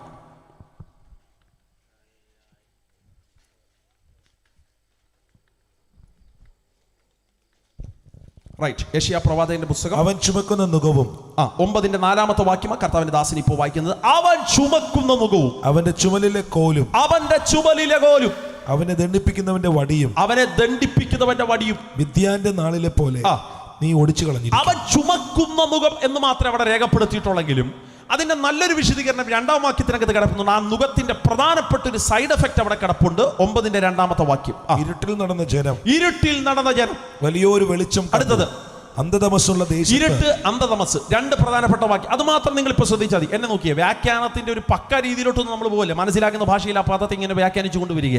9-4 വാക്യം പറയുകയാണ്, ആമേൻ സ്തോത്രം, അവന്റെ നുകം ഞാൻ ഒടിച്ചു കളയും. ഏത് നുകമെന്ന് 2 വാക്യം പറയുന്നു, അന്ധകാരത്തിന്റെ നുകം, ഇരുട്ടിന്റെ നുകം. അച്ഛാ, ഇരുട്ടൊരു നുകമാ, അന്ധകാരം ഒരു നുകമാ. ഇനി എന്നെ ചെറുപ്പക്കാരൊന്ന് സശ്രദ്ധം ശ്രദ്ധിക്കണേ മക്കളെ. ഈ അന്ധകാരത്തിന്റെ നുകത്തിന്റെ ഏറ്റവും വലിയ പ്രശ്നം എന്നാണെന്നറിയാമോ? അന്ധകാരം വന്നാൽ ആദ്യം ഭരിക്കുന്ന വികാരം എന്നാണെന്നറിയാമോ? സ്തോത്രം. ഉദാഹരണം പറയാം. നിങ്ങൾ ഇരിക്കുന്ന ഒരു പടുകുറ്റം ബംഗ്ലാവ്, ഭാവനേക്കാണ് ഒരു വലിയ കാടിന്റെ നടുക്ക് ഒരു ബംഗ്ലാവ് പണിതിട്ടിരിക്കുക. ആ ബംഗ്ലാവിന്റെ നടുക്ക് 2ാമത്തെ നിലയിൽ നമുക്കൊരു ഫ്ലോർ തന്നു. അവിടെ വേറെ ആരുമില്ല, ചുറ്റുപാടും ആരുമില്ല. വലിയൊരു കൊടിയ കാടിനകത്തൊരു കൊച്ചു ബംഗ്ലാവ് 2ാമത്തെ നിലയിൽ നമുക്ക് പാർപ്പിടം തന്നിരിക്കുക. രാത്രി ഒരു 11:30 പെട്ടെന്ന് കറണ്ടും കൂടെ അങ്ങ് പോയി, പെട്ടെന്നൊരു സൗണ്ടും കൂടെ കേട്ടു. സത്യം പറ, നമുക്കുണ്ടാകുന്ന വികാരം എന്നാ? ചിരിയോ? സന്തോഷോ? പിന്നെന്നാ? ഭയം. ഭയം. എന്നാ? ഭയം. സ്തോത്രം. അപ്പൊ അന്ധകാരമുണ്ടാക്കുന്ന മേഖലകളിൽ ആദ്യം ഉണ്ടാക്കുന്ന സ്വാധീനം ഭയത്തിന്റെ ആത്മാവാണ്. സ്തോത്രം. ഭയം അതൊരു നുകമ. വേദപുസ്തകം പറയുന്നു, അന്ധകാര നിമിത്തമുണ്ടാകുന്ന നുകം ഭയത്തിന്റെ നുകമ. ഇന്ന് രാത്രി യോഗത്തിനകത്തിരിക്കുന്നവരോട് ഞാൻ ചോദിക്കട്ടെ, ഭയമുള്ള ആരെങ്കിലും ഉണ്ടോ? പേടിയുള്ള ആരെങ്കിലും ഉണ്ടോ? എൻ്റെ തമ്പുരാൻ, ഞാനങ്ങ് കൃതാർത്ഥനാവുക. ഞാൻ ആദ്യമായിട്ടാണ് ചിത്രവും നാട്ടിൽ പോയിട്ട് ഒരു പേടിയില്ലാത്തവരെ ഞാൻ ആദ്യമായിട്ടാണ് കാണുന്നത്. സ്തോത്രം. വേർപെട്ട കൂട്ടാണ് നിങ്ങൾ കേട്ടോ. കർത്താവ് നിങ്ങളെ അനുഗ്രഹിക്കരുത്. ഒരു പേടിയില്ല. സ്തോത്രം. അപ്പം 4 ഭയങ്ങളെ ഞാൻ പറയാം, എന്നിട്ട് മനസ്സിരുത്തി ചിന്തിച്ചിട്ട് ഈ ചോദ്യത്തിന് മറുപടി പറയണം. 4 ഭയങ്ങൾ. കുഞ്ഞുങ്ങളൊക്കെ ശ്രദ്ധിച്ചൊന്ന് കേൾക്കണം. 4 ഭയങ്ങൾ. 1, വ്യക്തികളുള്ള ബന്ധത്തിലെ ഭയം. അതൊരു ഭയങ്കര ഭയമാണ്. ദേശമൊക്കെ ശ്രദ്ധിച്ച് കേൾക്കണം. മനസ്സിൻ്റെ മാനസിക മേഖലകളെ തൊടുന്നൊരു ദൂതി ഞാൻ പറയാം. സ്തോത്രം. വ്യക്തികളെ ഭയപ്പെടുന്ന ഒത്തിരി പേരെ എനിക്കറിയാം. സ്തോത്രം. ചില സ്ഥലങ്ങളിൽ ജോലി ചെയ്യുന്ന സ്ഥാപനത്തിനകത്തെ ജോലിക്കാർക്ക് അവരുടെ ജോലി സ്ഥലത്ത് നിൽക്കുന്ന ബോസിനെ ഭയങ്കര പേടിയാണ്. സ്തോത്രം. എനിക്കും വ്യക്തികളെ ഭയങ്കര പേടിയുള്ളൊരു കാലഘട്ടം എനിക്കുണ്ടായിരുന്നു. മക്കളെ, സ്കൂളിലൊക്കെ പോകുന്ന സമയത്ത് മാത്സ് ടീച്ചറിനെ കാണുമ്പോൾ കണ്ണാടി വെച്ചൊരു ഭൂതം എൻ്റെ അടുക്കൽ പുറങ്ങി വരുന്ന പ്രതീതി എനിക്ക് പലപ്പോഴും. ആ ടീച്ചറിനെ പേടിച്ച് എത്ര പ്രാവശ്യം ഞാൻ സ്കൂളിൽ പോയിട്ടില്ലെന്നറിയാമോ? അതൊരു ഭയമാണ്. വ്യക്തികളുള്ള ബന്ധം ആണോ? അത് പറഞ്ഞപ്പോൾ ചിലർ ഇതായിരുന്നോ ഇത് ഞങ്ങൾക്ക് വ്യക്തികളെ പേടിയുള്ളവരുണ്ട്. സ്തോത്രം. ചിലരെ അഭിസംബോധന ചെയ്യാൻ പേടിയാ. വ്യക്തികളുള്ള ബന്ധത്തിലെ ഭയം. 2ാമത്തെ ഭയം ഞാൻ പറയാം, സംഭവങ്ങളോടുള്ള ബന്ധത്തിലെ ഭയം. സംഭവങ്ങൾ നിങ്ങളെ ഭയപ്പെടുത്തും. ചിലർക്ക് ചില മരണ വീട്ടിൽ പോകാൻ പേടിയാ കേട്ടോ. സ്തോത്രം. അതാ സംഭവത്തോടുള്ള ബന്ധത്തിലെ ഭയമാ. സംഭവങ്ങൾ ഭയപ്പെടുന്നവരെ എനിക്കറിയാം. ഞാൻ 18ാമത്തെ വയസ്സിൽ എനിക്ക് ലൈസൻസ് കിട്ടുന്നത്. ലൈസൻസ് കിട്ടി കുറച്ച് നാൾ കഴിഞ്ഞപ്പോൾ എൻ്റെ മാതാവിൻ്റെ സർജറി ആവശ്യമായിട്ട് വന്നു. അപ്പോൾ ഹോസ്പിറ്റലിലൊക്കെ തന്ന് പെട്ടെന്ന് എന്നോട് പറഞ്ഞു, ഇവിടെ ബ്ലഡ് ഇല്ല, കൊല്ലത്ത് ബ്ലഡ് ബാങ്കിൽ ബ്ലഡ് കിട്ടും, അവിടെ പോയി മേടിച്ചേച്ച് വരണം. അപ്പോൾ ലൈസൻസ് കിട്ടിയിട്ട് 2.5 മാസം കൊണ്ട് തികഞ്ഞുള്ളൂ. ഞാൻ ചാടിക്കുത്തി വണ്ടിക്കകത്ത് കയറി ഹീറോയിസം കാണിച്ചു, ഫസ്റ്റ് ഗിയർ ഇട്ടു, വണ്ടി വെച്ചനെത്തിപ്പോയി. സ്തോത്രം. കൊല്ലത്ത് ചെന്നു, ബ്ലഡ് മേടിച്ചു. ബ്ലഡ് കൈ തന്നപ്പോൾ ആ ലാബുകാരനോട് പറഞ്ഞു, എത്രയും പെട്ടെന്ന് വളരെ അർജൻറ്റായിട്ട് ഈ സാധനം ഹോസ്പിറ്റലിൽ കൊണ്ട് എത്തിക്കോ, അല്ലെങ്കിൽ ഇത് മെൽറ്റായി പോകാൻ സാധ്യതയുണ്ട്. അതും കൂടെ കേട്ടപ്പോൾ പേടി കൂടി. ടിപ്പ് എന്നുള്ള സൗണ്ടായി. ചാടി വണ്ടിക്കകത്ത് കയറും, അടുത്ത ഗിയർ ഇട്ടു, വണ്ടി കറക്കി കുത്തി. കൊല്ലം കൊല്ലത്ത് വന്നിട്ടുള്ള ആരെങ്കിലും ഉണ്ടോ? കൊല്ലം ചിന്നക്കട അറിയാമോ? നിങ്ങളുടെ ഇരിപ്പ് കണ്ടിട്ട് നിങ്ങൾ ട്രിവാൻഡ്രം വിട്ട അപ്പോൾ ഓക്കെ. സ്തോത്രം. ഇന്നത്തെ ചിന്നക്കടയല്ല, പണ്ടത്തെ ചിന്നക്കട. സ്തോത്രം. 4 കോണ് ചേരുന്ന അവിടെ വന്നു, വണ്ടി കറക്കി നിർത്തി. സത്യത്തിൽ തെറ്റെൻ്റെ ഭാഗത്തായിട്ടോ, എൻ്റെ ഭാഗത്താണ്. കാരണം ധൃതിയിലെടുത്തപ്പോൾ റോങ് സൈഡിൽ ഞാൻ എടുത്തതാ. ഓപ്പോസിറ്റ് പെട്ടെന്ന് ഒരു ബസ്സുകാരൻ വന്നു. അവൻ എൻ്റെ നേരെ ഫേസ് ടു ഫേസ് നിന്നു, മുഖാമുഖം നിന്നു. 2 മിനിറ്റ് കഴിഞ്ഞപ്പോൾ ബസ്സിനകത്ത് നിന്നും ആ മനുഷ്യൻ ഇങ്ങനെ തലയിട്ട ഡ്രൈവർ എത്തി നോക്കി. എന്നിട്ട് ഞാൻ ഇതുവരെയും ജീവിതത്തിൽ കേൾക്കാത്തൊരു പൂര വഴക്ക്. സ്തോത്രം. ആ ചിന്നക്കട മൊത്തവും കേൾക്കെ മൈക്ക് വെച്ച് അനത്തുന്നത് പോലെ ഈ മനുഷ്യൻ 2 മിനിറ്റ് ഞാൻ സ്റ്റക്കായിട്ട് നിന്നു. എന്നിട്ട് ഇവൻ, നിനക്ക് ലൈസൻസ് ഉണ്ട്, നിന്നാൾ ആരാണ് വണ്ടി ഓടിക്കുന്നത്, നീ ആണോ വണ്ടി ഓടിക്കുന്നത് എന്നൊക്കെ പറഞ്ഞ് ആ മനുഷ്യൻ 2 പള്ളും പറഞ്ഞിട്ട് ഒരു ഭാഗത്തൂടെ ആ മനുഷ്യൻ കയറി ഇറങ്ങിപ്പോയി. സ്തോത്രം. നിങ്ങൾക്കറിയാമോ, ഈ സംഭവം നടക്കുന്ന 18 വയസ്സ് കഴിയുമ്പോഴാണ്. ഇപ്പോൾ എനിക്ക് പ്രായം 33. ഞാൻ പറഞ്ഞല്ലോ, ഇതിനുശേഷം തമ്പുരാന്റെ കൃപയാൽ എത്രയോ വാഹനങ്ങൾ ഞാൻ മാറി ഉപയോഗിച്ചു. എന്തെല്ലാം വാഹനം ഉപയോഗിക്കാൻ കർത്താവ് എനിക്ക് ഭാഗ്യം നൽകി. എത്രയോ കിലോമീറ്ററുകൾ ഒറ്റയ്ക്ക് യാത്ര ചെയ്യാൻ കർത്താവ് എനിക്ക് അവസരം തന്നു. തമിഴ്നാട് വരെ ഒറ്റയ്ക്ക് പോയി സ്തോത്രം മീറ്റിങ്ങിനകത്ത് പ്രസംഗിച്ച് രാത്രി പ്രത്യേക സമയം പിരിച്ചു. എനിക്കൊരു പേടിയും വന്നിട്ടില്ല അച്ഛാ. പക്ഷേ നിങ്ങൾക്കറിയാം, ഇപ്പോഴും കൊല്ലം ചിന്നക്കട എത്തുമ്പോൾ മനസ്സിനകത്തൂടെ ഒരു ഇടിവാള് പാസ് ചെയ്യുന്നത് പോലെ ആ സമയം എൻ്റെ കൂടെ ആരെങ്കിലും യാത്ര ചെയ്തെങ്കിൽ അവർക്ക് ഇവിടെ എന്താ വെച്ചാൽ, ഇവിടെ വന്നപ്പോൾ വണ്ടി ഒന്ന് സ്ലോ ആയേ എന്തുവാന്ന് അറിയത്തില്ല. അവിടെ വരുമ്പോൾ ആദ്യം എൻ്റെ മനസ്സിൽ വരുന്ന ചിന്ത ആ ബസ്സുകാരൻ. എനിക്ക് ഇപ്പോഴും ഓർമ്മയുണ്ടാമേ, ബസ് പച്ച കളർ അടിച്ചൊരു ബസ്, അതിനകത്തിരിക്കുന്ന ഡ്രൈവറിൻ്റെ മുഖം പോലും എനിക്ക് ഓർമ്മയുണ്ട്. കറുത്തിരുണ്ടൊരു മനുഷ്യൻ, അവൻ പറഞ്ഞ പള്ളു എനിക്ക് ഓർമ്മയുണ്ട്. എന്ന് വെച്ചാൽ ആ സംഭവം ഇപ്പോഴും എൻ്റെ മനസ്സിൽ അലട്ടുന്നുണ്ട്. അത് സംഭവങ്ങളുള്ള ബന്ധത്തിലെ ഭയമാ. മനസ്സിലാകുന്നുണ്ടോ? വ്യക്തികളെ ഭയമുള്ളവരുണ്ട്, സംഭവങ്ങളെ ഭയമുള്ളവരുണ്ട്. 3ാമത്തെ കാര്യം ഞാൻ പറയാം, സ്ഥലങ്ങളെ പേടിയുള്ളവരുണ്ട്. ഉദാഹരണം പറയാം. ഈ ചർച്ചിന് സെമിത്തേരി ഉണ്ടോ? ഇല്ല. സെമിത്തേരിയുള്ള ചർച്ചുകൾ നിങ്ങൾക്ക് അറിയാമോ? ഇവിടെ എവിടെയെങ്കിലും ഉണ്ടോ? ഉണ്ട്. എന്നാൽ ഇവിടുത്തെ ഏതെങ്കിലും ഒരു ചർച്ചിൻ്റെ സെമിത്തേരി പോയി നമുക്കൊരു രാത്രി 12:30 ആകുമ്പോൾ പോയിരുന്ന് കൈയടിച്ച് അന്യഭാഷ പറയാം, വരുന്നോ? രാവിലെ 12-ന് വരുന്നില്ല ഭാഷ, പിന്നെ ഇനി രാത്രി എന്താ പേടിയൊന്നുമില്ലേ? എന്നാലും നമ്മൾ ഇതിൻ്റെ ഒരു മൂകത അന്തരീക്ഷം നിറയപ്പെട്ട സ്ഥലത്ത് വെറുതെ നമ്മളായിട്ട് എന്തിന്? അത് സ്ഥലത്തുള്ള ബന്ധത്തിന് ഭയമാ.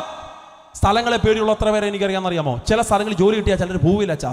ആ പട്ടണത്തെ അവർക്ക് പേടിയാ, ആ സ്ഥലങ്ങളെ അവർക്ക് പേടിയാ. ഒറ്റയ്ക്ക് യാത്ര ചെയ്യാൻ പേടിയുള്ളവരുണ്ട്. അത് സ്ഥലത്തുള്ള ബന്ധത്തിൽ. 4-ാമത്തെ ഭയം, കിട്ടിയത് നഷ്ടപ്പെട്ടു പോകുമോ? അതൊരു ഭയമാണ്. കിട്ടിയത് നഷ്ടപ്പെട്ടു പോകുമോ? കിട്ടിയത് നഷ്ടപ്പെട്ടു. എനിക്ക് 2 മക്കളുണ്ട് പാസ്റ്റേ, പക്ഷെ ഭാവി നഷ്ടപ്പെട്ടു പോകുമോ? എനിക്കൊരു കുടുംബമുണ്ട് പാസ്റ്റേ, പക്ഷെ ജീവിതം ഇങ്ങനെ. ആമേൻ, സ്തോത്രം. അതെ, അങ്ങനെ തന്നെ ബൈബിൾ പഠിപ്പിക്കുകയാണ്. കിട്ടിയത് നഷ്ടപ്പെട്ടു പോകുമോ? അതൊരു ഭയത്തിൻ്റെ ആത്മാവാണ്. അങ്ങനാണെങ്കിൽ ഈ 4 ഭയത്തിൻ്റെ മുഖമഴിക്കാൻ യേശുവിൻ്റെ കരത്തിന് ശക്തിയുണ്ട്. ഓ, വിശ്വസിക്കുന്ന ദൈവത്തിന്റെ മക്കൾ എത്ര പേർ ഇന്ന് രാത്രി യോഗത്തിനകത്തുണ്ട്? ഭയം ഭയത്തിന്റെ ആത്മാവ, നുഖത്തിന്റെ ആത്മാവ, ബന്ധനത്തിന്റെ ആത്മാവ്. ഇന്ന് രാത്രി വചനം സംസാരിച്ചു കൊണ്ടിരിക്കുമ്പോൾ അറിഞ്ഞോ അറിയാതെയോ നീ കരമടിച്ചുകൊണ്ടിരിക്കുമ്പോൾ കരത്തിനകത്തുനിന്ന് യേശുവിന്റെ നാമത്തിൽ ഒരു പവർ വ്യാപരിക്കപ്പെട്ടിട്ട് ഇന്ന് രാത്രി ആ നുഖത്തിന്റെ കെട്ട് സംഭനാദന. എനിക്കറിയാം ഇന്ന് രാത്രി അഭിഷേകം പ്രാപിച്ച ദൈവ കുഞ്ഞിന്റെ നാവിൽ നിന്ന് അന്യഭാഷയുടെ അഭിഷേകം ഇന്ന് രാത്രി വീഴുമ്പോൾ ആ നുഖത്തിന്റെ കെട്ട് ഇന്ന് രാത്രി തമ്പുരാൻ അഴിച്ചു കളഞ്ഞ തന്നെ മഹത്വം ഇന്ന് രാത്രി വെളിപ്പെടുത്തും. 4 പ്രധാനപ്പെട്ട മുഖങ്ങൾ. സ്തോത്രം. 4. അതൊരു ഭയത്തിന്റെ ആത്മാവാ. ഭയം. ഇന്നിൻ്റെ രാത്രി ഞാൻ ഇനി ശാന്തമായി ഇറങ്ങി ചോദിക്കട്ടെ, പേടിയുള്ള ആരെങ്കിലും ഉണ്ടോ? ഭയമുള്ള അങ്ങനെയുള്ളവരുടെ കാര്യം ഞാനൊന്ന് ഉയർത്തി കാണിക്കും. മകളെ, എല്ലാവരോടും കൂടെ ചോദിക്കും. ഇങ്ങോട്ട് നോക്കണം, ഇങ്ങോട്ട് നോക്ക്. ഭയമുള്ളവരുടെ കൈ ഞാനൊന്ന് ഉയർത്തി കാണിക്കും. ഭയമുള്ളവർ. ആ, കുഞ്ഞുങ്ങളെ കൂട്ടത്തിൽ ആരുമില്ലയോ? പേടിയില്ലടാ? പേടിയില്ലയോ? ഭയം ഇല്ലയോ? എന്തു ഏറ്റവും വലിയ ഭയം? അത് പറയാൻ പോലും ഒരു ഭയമോ പാസ്റ്റർ? ഒരു സ്വതന്ത്രം പറഞ്ഞാൽ ഭയത്തിന്റെ ആത്മാവ് ചെറുതല്ല. യോബ് പറയുന്നൊരു വാക്കുണ്ട് വെച്ചാൽ അതൊരു വെളിപ്പാട്, ഒരു റെവലേഷനാ. ഞാൻ ഭയപ്പെട്ടത് തന്നെ എനിക്ക് സംഭവിച്ചു. നമ്മൾ നാളെ വരെ പ്രസംഗിച്ചത് യോബിന്റെ വേലി തമ്പുരാൻ പൊളിച്ചു മാറ്റി, അകത്ത് സാത്താൻ കയറി, എല്ലാം കൂടെ കാറ്റടിച്ച് തള്ളി. അതൊക്കെ ശരിയാ. പക്ഷെ മറുഭാഗത്ത് യോബ് പറയാ സാത്താൻ കയറിയതുകൊണ്ടൊന്നുമല്ല, ദൈവം വേലി പൊളിച്ചോണ്ടൊന്നുമല്ല, പിന്നെ കൊടിയെ കാറ്റടിച്ചോണ്ടൊന്നുമല്ല. ഇതെന്റെ അകത്തൊരു ഭയമായിരുന്നു. എൻ്റെ വീട് പോവൂ, എൻ്റെ പിള്ളേർ നശിക്കൂ. യോബിന് ഒരു പേടി മാത്രമില്ലായിരുന്നു, ഭാര്യ ചാകുന്നുള്ള പേടിയില്ലായിരുന്നു വെച്ചാൽ. അതുകൊണ്ട് ഭാര്യ ചത്തുമില്ല. സ്തോത്രം. ഭയമാമേ യോബ് ബൈബിള് പഠിപ്പിക്കുക. യോബ് പറയാ ഞാൻ ഭയപ്പെട്ടത് തന്നെ എനിക്ക് സംഭവിച്ചു, ഭവിച്ചു എന്ന് വെച്ചാൽ യോബിന്റെ അകത്ത് ഓൾറെഡി ഒരു ഭയമുണ്ട്. ഇതൊക്കെ നടക്കുമോ? ആമേൻ. എൻ്റെ എല്ലാം നഷ്ടപ്പെട്ടു പോകുമോ? ആ, നിങ്ങൾക്ക് എന്തുവാണോ ഭയം, ആ ഭയം നടക്കും, അത് സംഭവിക്കപ്പെടും. മനസ്സിലാകുന്നുണ്ടോ? ഏറ്റവും കൂടുതൽ കടുകട്ടിയ അല്ലെങ്കിൽ തൻ്റെ മനസ്സോടെ നിൽക്കുന്ന ഒരു രാജാവ് ഉണ്ട്. ആ മനുഷ്യന്റെ പേര് നെപ്പോളിയൻ എന്നൊരു ചക്രവർത്തി പോലെയാ. നെപ്പോളിയൻ എന്ന് പറയുന്ന ചക്രവർത്തി നിങ്ങൾക്കറിയാമോ? ഹിറ്റ്ലറിനെ കേട്ടിട്ടുണ്ടോ മക്കളെ? ഹിറ്റ്ലറിനെ കേട്ടിട്ടുണ്ടോ? ഹിറ്റ്ലർ, ആ മനുഷ്യനെ കേട്ടിട്ടുണ്ട്. നെപ്പോളിയനെ നമ്മളാരും കേട്ടിട്ടില്ല. ഒരു രാജ്യം മുഴുവനും ഇറങ്ങി വന്നാലും ഭയപ്പെടാത്ത മനുഷ്യൻ. ദാ നെഞ്ചും വെറ്റും ഇങ്ങനെ വിരിച്ചു കാണിച്ച് ഈ മനുഷ്യൻ നിൽക്കും. പേടിയില്ല പുള്ളിക്ക്. വെടിയുണ്ടകൾ ഉതിർന്നു വന്നാലും നെഞ്ചും കാണിച്ച് ഇങ്ങനെ ഇറക്കുന്ന ഒരു പേടിയില്ല, ഭയമില്ലാത്ത മനുഷ്യൻ. ഈ മനുഷ്യനെ ജർമ്മൻ രാജാവ് പിടിച്ചു, തൻ്റെ രാജകൊട്ടാരത്തിനകത്ത് കൊണ്ടുവന്നു. അടുത്ത സമയങ്ങളിൽ ഈ മനുഷ്യനെ കൊല്ലാൻ പോവുക. പക്ഷെ ഒരു അതിഥി സൽക്കാരം എന്ന രീതിയിൽ 1 കപ്പ് ചായ ഇദ്ദേഹത്തിന് കുടിക്കാൻ കൊടുത്തു. 1 കപ്പ് ചായ ഇദ്ദേഹത്തിന് കുടിക്കാൻ വേണ്ടി കൊടുത്തു. നിങ്ങൾ കണ്ടോ, നിറഞ്ഞിരിക്കുന്ന ഈ ചായ ഗ്ലാസ്, അല്ലെങ്കിൽ ഈ ഗ്ലാസ് നിറഞ്ഞിരിക്കുക. ഈ നെപ്പോളിയന്റെ കയ്യിൽ ഇത് കുടിക്കാൻ കൊടുത്തപ്പോൾ തുളുമ്പി നിൽക്കുന്ന ചായ ഗ്ലാസ് അദ്ദേഹത്തിന്റെ കരത്തിനകത്ത് കിട്ടി. കുടിക്കാൻ ചുണ്ടത്തോട് ചോർത്തു വെച്ചപ്പോ പുറകിൽ നിന്നും ഒരു സൈനാധിപകൻ മുകളിലോട്ടൊരു വെടി ഉയർത്തി. എന്നാ സൗണ്ട് ആയിരുന്നു അറിയാമോ? ആമേ, സ്തോത്രം. നെപ്പോളിയൻ എന്നാ ചെയ്തത്? നെപ്പോളിയൻ എന്തോ ചെയ്തെന്ന് അവിടെ നിൽക്കട്ടെ. നമ്മളായിരുന്നെങ്കിലോ? നമ്മളായത് പിന്നെ കൊല്ലേണ്ടി വരത്തില്ല. ആ സെക്കൻഡ് അറ്റാക്ക് വന്ന് നമ്മൾ തീരും. സ്തോത്രം. പക്ഷെ നെപ്പോളിയൻ എന്നാ ചെയ്തതെന്ന് അറിയാമോ? ഒരു തുള്ളി ചായ പുറത്തു പോകാതെ അതെടുത്ത് ചായ ഗ്ലാസ് ടീപ്പട മണ്ടയിൽ വെച്ചിട്ട് പുറകിലോട്ട് തിരിഞ്ഞു നോക്കി ആരുടെ പടക്കം പൊട്ടിച്ചെന്നറിയാൻ. എന്ന് വെച്ചാൽ അത്ര പേടിയില്ലാത്ത മനുഷ്യനായിരുന്നു ആര്? നെപ്പോളിയൻ. പക്ഷെ ചരിത്രം പറയുന്നത് എന്നാ? സ്കൂളിലൊക്കെ നിങ്ങൾ പഠിച്ചിട്ടുണ്ടോ മക്കളെ? ആ നെപ്പോളിയനെ കുറിച്ച് ചരിത്രം പറയുക. പുള്ളിക്കൊരു രാജ്യം ഇറങ്ങി വന്നാൽ പേടിയില്ല, വെടിയുണ്ടകളെ പുള്ളിക്ക് പേടിയില്ല, അവൻ പുറകിൽ നിൽക്കുന്ന സൈനാധിപനെ പുള്ളിക്ക് പേടിയില്ല. പക്ഷേ പുള്ളിക്ക് പാറ്റായ പേടിയായിരുന്നു എന്നൊരു സ്വതന്ത്രം പറഞ്ഞാട്ടെ. ആ ചരിത്രം പറയും. നിങ്ങൾ സ്കൂളിലൊന്നും പഠിച്ചിട്ടില്ല ഇത്. പാറ്റായ പേടിയായിരുന്നു പുള്ളിക്ക്. നമുക്ക് പലപ്പോഴും ഇങ്ങനെയാ. നമ്മൾ പറയും ആമേൻ, സ്തോത്രം. അതെ, ഒരു രാജ്യം എൻ്റെ നേരെ വരാം, സ്തോത്രം. പർവ്വതങ്ങൾ കുലുങ്ങി സമുദ്രമധ്യ വീണാലും അതിൽ വെള്ളം ഇരച്ചു കലങ്ങിയാലും ഞാൻ എന്ത് ചെയ്യത്തില്ല? ഭയപ്പെടത്തില്ല. പക്ഷെ നമുക്ക് പഴുതാരെ പേടിയാ. ഒരു സ്തോത്രം പറഞ്ഞാട്ടെ. ഓടിക്കാൻ വരുന്ന പട്ടിയെ നമുക്ക് പേടി. ഇത് ഭയത്തിൻ്റെ ആത്മാവ് അമ്മാമേ. സ്തോത്രം. ഇന്ന് രാത്രിയിൽ ഒരു പ്രസംഗ ശൈലിയിൽ നിന്നുകൊണ്ടൊന്നുമല്ല ഞാൻ പറയുന്നത്. എൻ്റെ ശൈലി ഇങ്ങനെയല്ല. പക്ഷെ ഇന്ന് രാത്രി യോഗത്തിനകത്ത് നിൽക്കുമ്പോൾ ഞാൻ പറഞ്ഞല്ലോ, ദൂതിനെ തിരിച്ചവൻ ശൈലികളൊക്കെ തിരിച്ച് മനസ്സിലാകുന്ന ഭാഷ ശാന്തമായി നമുക്ക് വേണ്ടി ആത്മാവ് ഇറങ്ങി വന്നിട്ട് പറയുന്നു, ഭയത്തിൻ്റെ കെട്ടഴിച്ചേ പറ്റുള്ളൂ. സ്തോത്രം. അപ്പോൾ ഒന്നാമത്തെ ഭയം എന്ന് പറയുന്നത് ആമേ, സ്തോത്രം, പാപത്തിൻ്റെ ഭയം. 2, അന്ധകാരത്തിൻ്റെ ഭയം അല്ലെങ്കിൽ ഇരുട്ടിൻ്റെ ഭയത്തിൻ്റെ ആത്മാവാണ്. മൂന്നാമത്തെ ഭയത്തിലേക്ക് ഞാൻ വരാം. ഉൽപ്പത്തി പുസ്തകം 27-ാം അധ്യായം അതിൻ്റെ 40-ാമത്തെ വാക്യം ഒന്ന് എടുത്തു വായിച്ചേ. ഉൽപ്പത്തി പുസ്തകം 27-ാമത്തെ അധ്യായം അതിൻ്റെ 40-ാമത്തെ വാക്യം. ഉൽപ്പത്തി പുസ്തകം 27-ാമത്തെ അധ്യായം അതിൻ്റെ 40-ാമത്തെ വാക്യം. നിന്റെ വാള് കൊണ്ട് നീ ഉപജീവിക്കും. നിന്റെ വാള് കൊണ്ട് നീ ഉപജീവിക്കും. നിന്റെ സഹോദരനെ നീ സേവിക്കും. നിന്റെ സഹോദരനെ നീ സേവിക്കും. നിന്റെ കെട്ടഴിഞ്ഞു പോകുമ്പോൾ, നിന്റെ കെട്ടഴിഞ്ഞു പോകുമ്പോൾ നീ അവന്റെ നുകം കഴുത്തിൽ നിന്ന് നീ അവന്റെ നുകം കഴുത്തേന്ന് കുടഞ്ഞു കളയും. ഈ നുകം എന്താണെന്ന് ഞാൻ വിശദീകരിക്കുന്നില്ല, പക്ഷേ അതേന്ന് അടർത്തിയെടുത്ത് മനസ്സിലാകുന്ന ഭാഷയിൽ ഒറ്റക്കാര്യം ഞാൻ പറയാ, ഇതൊരു ശാപത്തിന്റെ നുകമാ, ഇതൊരു ശാപത്തിന്റെ നുകമാ എന്ന് വെച്ച് കഴിഞ്ഞാൽ ആമേൻ സ്തോത്രം. അതേ, രണ്ട് സന്തതികൾ യാക്കോബ് ഏശാവ് ഒന്നൊന്നിന്റെ കുതികാലെ പിടിച്ച് പുറത്തിയാടി അമ്മാമേ. ജ്യേഷ്ഠാവകാശം കിട്ടിയവന്റെ കയ്യിൽ നിന്നും അനുജൻ ജ്യേഷ്ഠാവകാശം തട്ടിപ്പറിച്ചെടുക്കുക. അന്ന് തൊട്ട് അപ്പന്റെ സകല സമ്പത്തുകളുടെയും അനുഗ്രഹത്തിന്റെ കലവറ യാക്കോബിന്. എന്നാൽ ഏശാവുണ്ടല്ലോ, ഏശാവ് ശപിക്കപ്പെട്ട് കിടക്കുക, ശാപഗ്രസ്തനായി കിടക്കുന്ന ഏശാവ് അപ്പനോട് ചോദിച്ചു, അപ്പാ എനിക്കിനി ഒരു അനുഗ്രഹവും ബാക്കിയില്ലേ? ഈ മനുഷ്യ ഹൃദയം തുറന്ന് ചോദിക്കുക, എനിക്കിനി ഒരു അനുഗ്രഹവും ബാക്കിയില്ലേ? അപ്പം പറഞ്ഞ്, നിനക്കിപ്പൊ അനുഗ്രഹമൊന്നുമില്ല, ഇപ്പം നിന്റെ മേൽ വ്യാപരിക്കുന്ന ശാപമാ. പക്ഷെ ഞാൻ നിന്നെ നോക്കിയൊരു വാക്ക് പറയാ, ഒരിക്കൽ ഒരു സമയത്ത് ഒരു സവസം വരുമ്പോ നീ അവന്റെ നുകം നിന്റെ ശിരസിൽ നിന്ന് കുടഞ്ഞു കളയും. എന്ന് വെച്ചാൽ നിന്റെ നുകം അടിയുന്നൊരു ദിവസം വരും. മനസ്സിലാകുന്നവർക്കായി ഞാൻ ദൈവത്തിന് സ്തോത്രം പറയുന്നു. നുകം എല്ലാ നാളും നീ വെച്ച് കെട്ടിക്കൊണ്ട് പോകത്തില്ല. നിനക്ക് നുകം അടിയുന്നൊരു ദിവസം വരും അമ്മാമേ. ആമൻ. അപ്പൻ പോലും ശപിച്ചിട്ട് ചില ശാപത്തിന്റെ വാക്ക് പേറി നടക്കുന്നവർ ഈ ദേശത്തിനകത്തുണ്ട്. നീ രക്ഷപ്പെടത്തില്ല, നിന്റെ കുടുംബം രക്ഷപ്പെടത്തില്ല, നിന്റെ കുടുംബജീവിതം രക്ഷപ്പെടത്തില്ലെന്ന് സ്വന്തം നൊന്ത് പ്രസവിച്ച അമ്മ പോലും നിന്നെ നോക്കി പറഞ്ഞെങ്കിൽ ആത്മാവ് ഇന്ന് രാത്രി പറയുന്നു, അപ്പന്മാർ ശപിച്ചിട്ട് ശാപത്തിന്റെ വാക്ക് അടിക്കാൻ ദൈവം പറയുന്ന മുഖം നീ കൊടഞ്ഞു കളയുന്നൊരു സമയമുണ്ടെന്ന് യേശുവിന്റെ നാമത്തിൽ ഒരു വലിയ ദൈവശക്തിയുടെ മഹത്വം ഇന്ന് രാത്രി ആ ദൂതിനകത്ത് വ്യാപരിക്കപ്പെടുകയാണ്. അപ്പന്മാർ ശപിച്ചിട്ട് ചില ശാപത്തിന്റെ വാക്കുകൾ ഇന്ന് രാത്രിയിൽ അടിഞ്ഞത് പുറത്തു പോകുന്നതിനായി ശാപമടിയും ശാപമടിയും ശാപമടിയും ശാപമടിയും. മനസ്സിലാകുന്നവർക്കായി സ്തോത്രം. അങ്ങനെ ഇരിക്കെ വേണ്ടേ ഏശാവ് യാക്കോബിനെ അഭിസംബോധന ചെയ്യാൻ വേണ്ടി വരിക. അങ്ങേ തലയ്ക്കുന്നുണ്ട്. യാക്കോബ് ഭയപ്പെട്ടിരിക്കുമ്പോൾ ഏശാവ് യാക്കോബിന്റെ അടുക്കൽ ചെന്ന്, യാക്കോബ് ഏശാവിന്റെ അടുക്കൽ ചെന്നിട്ട് പറയുക, സഹോദര എനിക്കൊന്നും വേണ്ട, നീ എല്ലാം എടുത്തോ, നീ എല്ലാം എടുത്തോ. നിങ്ങൾ തട്ടിയെടുത്ത അനുഗ്രഹം യാക്കോബ് ഏശാവിന്റെ നേരെ വെച്ച് നീട്ടിക്കൊടുക്കുമ്പോൾ ഏശാവ് ചോദിക്കുക, എനിക്കെന്തിനാ ഇത്, എനിക്കെന്തിനാ ഇത്? യാക്കോബെ നീ എങ്ങനെ അനുഗ്രഹം പിടിച്ചത്? കബളിപ്പിച്ച. യാക്കോബെ നീ എങ്ങനെ അനുഗ്രഹം തട്ടിയെടുത്തത്? കബളിപ്പിച്ച. ആമേൻ സ്തോത്രം. പറ്റിച്ച നീ അനുഗ്രഹം എടുത്തത്. പക്ഷെ നുകമടിഞ്ഞ ദിവസം വന്നപ്പോൾ യാക്കോബ് പറയുക, എനിക്ക് അനുഗ്രഹം വേണ്ട, നീ എല്ലാം കൊണ്ടുപോക്കോ. എന്ന് വെച്ചാൽ നിന്റെ നുകമടിയുന്ന ദിവസം വരുമ്പോൾ നീ ചോദിക്കാതെ നിന്റെ നന്മയെ തുറക്കാൻ കഴിവുള്ളൊരു ദൈവമുണ്ട്. മനസ്സിലാകുന്നുണ്ടോ? ആമേൻ. ഇതുവരെ നിന്റെ ഹൃദയം മുറിഞ്ഞിരുന്നതല്ലേ? നിന്റെ അനുഗ്രഹം ആരോ തട്ടിയെടുത്തെന്ന് നീ ചിന്തിച്ചതല്ലേ? നിനക്ക് വരേണ്ടിയ നന്മ എവിടോ അവകാശം പോയതല്ലേ? ഇന്ന് രാത്രിയിൽ ദൈവാത്മാവ് ഹൃദയം സംസാരിക്കുന്നു. നിനക്ക് കിട്ടേണ്ടിയ അവകാശങ്ങൾ മറ്റൊരാൾ തട്ടി കബളിപ്പിച്ചു കൊണ്ടുപോയോ? ഇന്ന് രാത്രി ജീവനുള്ള സ്വർഗത്തിലെ ദൈവം സംസാരിക്കുന്നു. നിന്റെ നുകമടിയുന്നൊരു ദിവസമുണ്ട്. നിന്റെ നുകമടിയുന്ന യേശുവിന്റെ നാമത്തിൽ, യേശുവിന്റെ നാമത്തിൽ, യേശുവിന്റെ നാമത്തിൽ നിന്റെ നുകമടിയുന്നൊരു ദിവസമുണ്ട്. നിന്റെ അപ്പൻ നിനക്ക് വേണ്ടിയത് തന്നില്ല, നിന്റെ അമ്മ നിനക്ക് വേണ്ടിയത് തന്നില്ല. പക്ഷെ ഇന്ന് രാത്രി നിന്റെ മുഖമടിയുന്ന ദിവസം വരുമ്പോൾ നീ ചോദിക്കാത്ത നന്മ നിനക്ക് തന്നു മാനിക്കുന്നൊരു ദൈവമുണ്ട്. എന്തിനാ ഇന്ന് രാത്രി ജീവനുള്ള ദൈവത്തെ ആരാധിക്കുന്നത്? നിന്റെ ശാരീരിക ബലം കൊണ്ടും നിന്റെ മാനസിക ബലം കൊണ്ടും നിന്റെ പോക്കറ്റിലെ പണം കൊണ്ടും നിനക്ക് പിടിക്കാൻ കഴിയാത്ത നന്മകൾ നുകമടിയുന്ന ദിവസം വരുമ്പോൾ ദൈവം കനിഞ്ഞു തരുന്നൊരു സമയമുണ്ട്. മനസ്സിലാകുന്നവർക്കായി സ്തോത്രം. ശാപത്തിന്റെ നുകമടിയോ? കാരമേൽ വിശ്വസിക്കുന്നവർ സ്വന്തം ചങ്കത്ത് കരം വെച്ചു പറ, എന്റെ ശാപത്തിന്റെ നുകമടിയോ?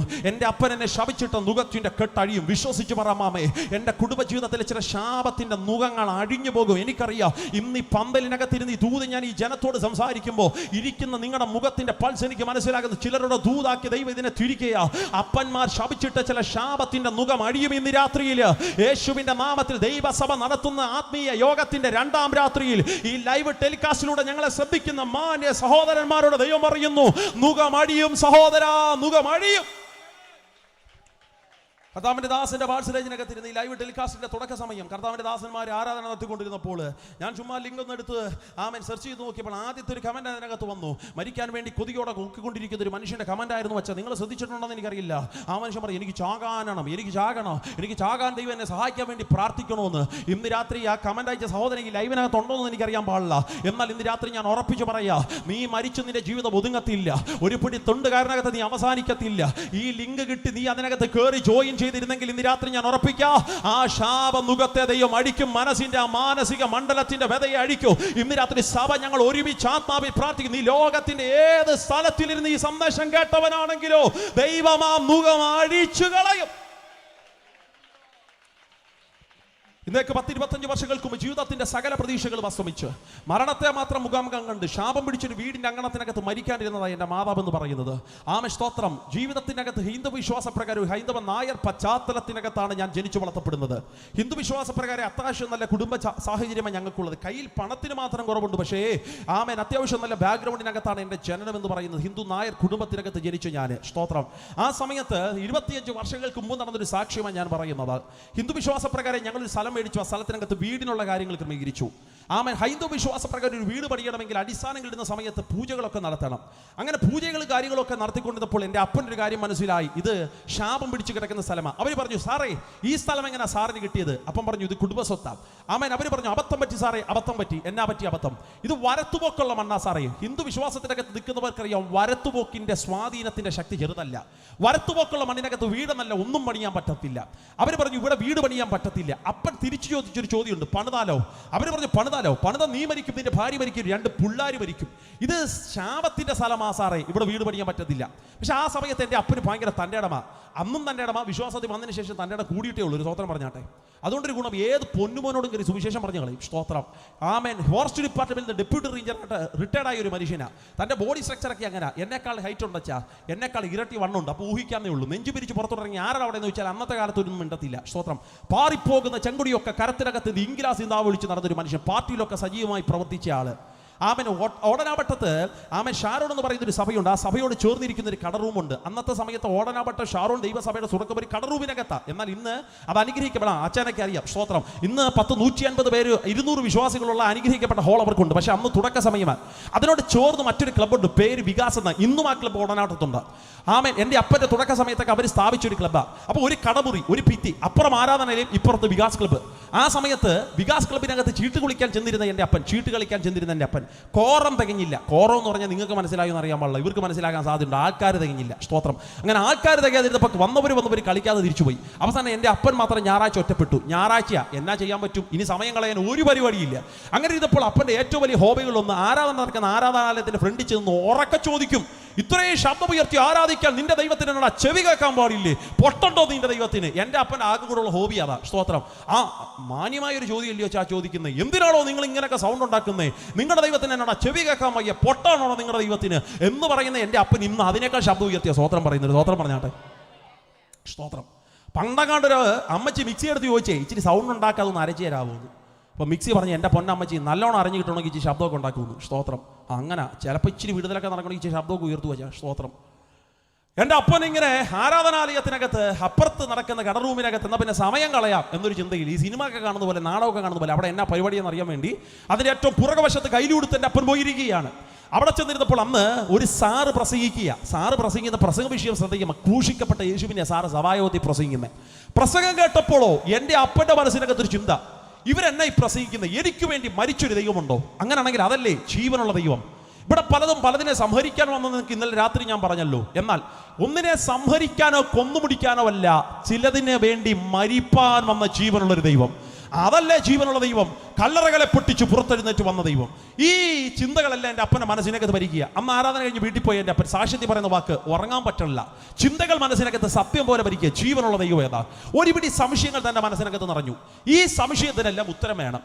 ഈ സംശയത്തിന് ഉത്തരം വേണമെങ്കിൽ ആമേൻ സ്തോത്രം. അതെ, ഈ സാറിനോട് തന്നെ ചോദിക്കണം. അടുത്ത ഞായറാഴ്ച ആകാൻ വേണ്ടി താൻ വെയിറ്റ് ചെയ്തു. തിങ്കൾ, ചൊവ്വ, ബുധൻ, വ്യാഴം, വെള്ളി, ശനി, ഞായറാഴ്ച എത്തി.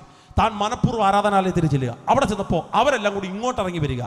അപ്പം ചോദിച്ചു, അതെന്നാ സാറേ ഇന്ന് ആരാധനയില്ലേ? അപ്പോൾ അവർ ചോദിച്ചു, ആരിത്? അർജുനൻകുട്ടിയോ? ഇന്ന് ആരാധനയുണ്ട് അർജുനൻകുട്ടി. പക്ഷേ അതിനേക്കാൾ മുമ്പ് നമുക്ക് മറ്റൊരു ശുശ്രൂഷയുണ്ട്, സ്നാന ശുശ്രൂഷ. അവർ ചോദിച്ചു, സ്നാന ശുശ്രൂഷ അതെന്നാ? അർജുനൻകുട്ടി കണ്ടിട്ടില്ലല്ലോ, വാ കൊട്ടാരക്കര പുലമൺതോട്ടില്ല സ്നാനപ്പെടുത്തുന്നു. വമ്പം പരിപാടി. ഇന്ന് ആരും അറിയാതെ പോലെ കോട്ടയം സ്വിമ്മിംഗ് പൂളിൽ പോയൊന്നുമല്ല, പബ്ലിക്കായിട്ടുള്ള സ്നാനമാണ്. സ്തോത്രം. ഭയങ്കര ഉത്സവം പോലെ. സ്തോത്രം. സ്നാപകൻ ഫ്രണ്ടിൽ നടക്കും, സ്നാനപ്പെടുന്നവർ പറയാൻ നടക്കും, അതിനെ പുറകെ സഭ നടക്കും, ടമ്പറൊക്കെ അടിച്ച് ജയം ജയം ഹല്ലേലൂയ, ഭയങ്കര ഉത്സവം അവർക്ക്. സ്തോത്രം. അങ്ങനെ കൊട്ടാരക്കര പുലമൺ തോടിൻ്റെ താഴെ ഭരിച്ചു. സ്തോത്രം. സ്നാനപ്പെടുത്താൻ വേണ്ടി പാസ് ആദ്യം കടവിലിറങ്ങി. ഇന്നത്തെ പോലെ ചാടിക്കുത്തി കയറിയിട്ട് സ്നാനം നടത്തി അങ്ങ് തിരിച്ചു കയറി പോവുമല്ല. അവിടെ കാളയെ കുളിപ്പിക്കാൻ വന്നവനുണ്ട്, വണ്ടി കഴുകാൻ വന്നവനുണ്ട്. ഇവരൊക്കെ പാസ്റ്റർ സുവിശേഷ യോഗം അങ്ങ് പ്രസംഗിക്കും. സ്തോത്രം. പ്രസംഗം കഴിഞ്ഞിട്ട് പാസ്റ്റർ ഓരോരുത്തരെ സ്നാനക്കടവിലേക്ക് ഇറക്കി നിർത്തും. ഒന്ന് എഴുന്നേറ്റ് വന്നേ മക്കളെ, ഒരാൾ വന്നേ, ഓടി വാ. ആരെങ്കിലും ഒരാൾ വന്നു ഒരു കാര്യം കാണിക്കണം, ഓടി വാ. വാ ഓടി വാ. ചുമ്മാ ഒന്നുമല്ല കയറി വന്നു. ഇവ നാളെ വേദി കയറണവൻ ഒരു സ്തോത്രം പറഞ്ഞാട്ടെ. സ്തോത്രം. അതേ സ്നാനപ്പെട്ടേന്നോ? അപ്പോൾ ഒരു ഡെമോൺസ്ട്രേഷൻ ആയിക്കോട്ടെ. സ്നാനപ്പെടുന്ന ഇയാളെ ഇങ്ങനെ പിടിച്ചു നിർത്തും. പാസ്റ്റർ സുവിശേഷമൊക്കെ പ്രസംഗിക്കും. എന്നിട്ട് ഇവരോട് ചോദിക്കുന്ന 3-4 ചോദ്യങ്ങളുണ്ട്. ആ ചോദ്യങ്ങളൊക്കെ പ്രസക്തിയുള്ള ചോദ്യങ്ങളാണ്. ചോദ്യം ശ്രദ്ധിച്ച് കേൾക്കണം. മക്കളുടെ പേരെന്നായിരുന്നല്ലോ? ആൽബിൻ. ഓക്കെ.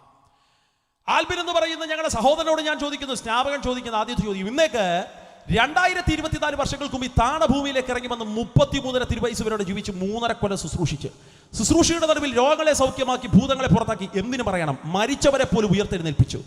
അതിനൊടുവിൽ 33 തിരുവയസ്സിനകത്ത് കാൽവരി ക്രൂശിന്റെ പച്ചപ്പൈ മരക്രൂശിനകത്ത് മരിച്ചു. പാലസ്തീന്റെ പച്ച മണ്ണിനകത്ത് 24 ടൈപ്പ് വിഷമുള്ളപ്പോൾ അതിനകത്ത് ഏറ്റവും വിഷം കൂടിയ മുള്ള് തമ്പുരാന്റെ ശിരസിൽ കിരീടമായി വെച്ച് മെനഞ്ഞ് അങ്ങനെ യേശുവിനെ ക്രൂശിച്ച് ശരീരത്തിന് ഉച്ചു മുതൽ ഉള്ളങ്കാൽ വരെ രക്തം വാർന്നൊലിച്ച് കാൽവരി ക്രൂശിനകത്ത് പിടഞ്ഞു മരിച്ച കർത്താവായ യേശു ആമൻ കല്ലറയിൽ അടക്കപ്പെട്ടു. എന്നാൽ താൻ വാക്ക് പറഞ്ഞതുപോലെ, വാഗ്ദത്തം ചെയ്തതുപോലെ 3-ാം ദിവസം കല്ലറകളെ പൊട്ടിച്ച് ഉയർത്തെഴുന്നേറ്റ് വന്ന് പിതാവിന്റെ വലത് ഭാഗത്ത് പോയിരിക്കുന്ന ശ്രീ യേശു കർത്താവ്, ആ യേശു തന്നെ സ്നേഹിക്കുന്ന, താൻ സ്നേഹിക്കുന്ന തന്റെ സഭയാകുന്ന കാന്തയെ വീണ്ടും ചേർക്കാൻ വരാമെന്ന് പറഞ്ഞ ശ്രീ യേശുവിനെ നീ നിന്റെ രക്ഷിതാവും കർത്താവുമായി സ്വീകരിക്കുന്നു? അന്നല്ല, സ്വീകരിക്കുന്നു എന്ന് പറയുമ്പോ സ്വീകരിക്കുന്നവരെ പിതാവിന്റെയും പുത്രന്റെയും പരിശുദ്ധ റൂഹായുടെയും നാമത്തിൽ വെള്ളത്തിൽ മുഴുകൽ സ്നാനം, ഞാൻ അപ്പം അതൊന്നും ഇറങ്ങി പറയട്ടെ, മുഴുകൽ സ്നാനപ്പെടുത്തണമെന്നുള്ളത് വേദപുസ്തകത്തിന്റെ വ്യവസ്ഥയാകിയാലും അപ്പോസ്തലന്മാരുടെ ഉപദേശമാകിയാലും ഈ സഭയാകുന്ന കാന്തയെ സാക്ഷി നിർത്തിയും അസംഖ്യം ദൈവദൂതന്മാരെ സാക്ഷി നിർത്തിയും ആൽബിൻ എന്ന് പറയുന്ന ഞങ്ങളുടെ ഈ സഹോദരനെ ഞാൻ ഈ വെള്ളത്തിനകത്ത് പിതാവിന്റെയും പുത്രന്റെയും പരിശുദ്ധ റൂഹായുടെയും നാമത്തിൽ മാമോദിസ മുക്കുന്നു. ബലം പിടിക്കാതറ. ഇങ്ങനെ മുക്കിപ്പോകുമ്പോ ഒരു പരിപാടി നടന്നു. എന്നാന്നറിയാമോ? ആൽബിൻ എന്ന് പറയുന്നത് ഞങ്ങളുടെ പഴയ മോനങ്ങ് മരിച്ചുപോയി അമ്മാമേ. ഉയർത്തെഴുന്നേറ്റ് വന്നത് ആരാന്നറിയാമോ? പുതിയൊരു ആൽബിന. സ്തോത്രം.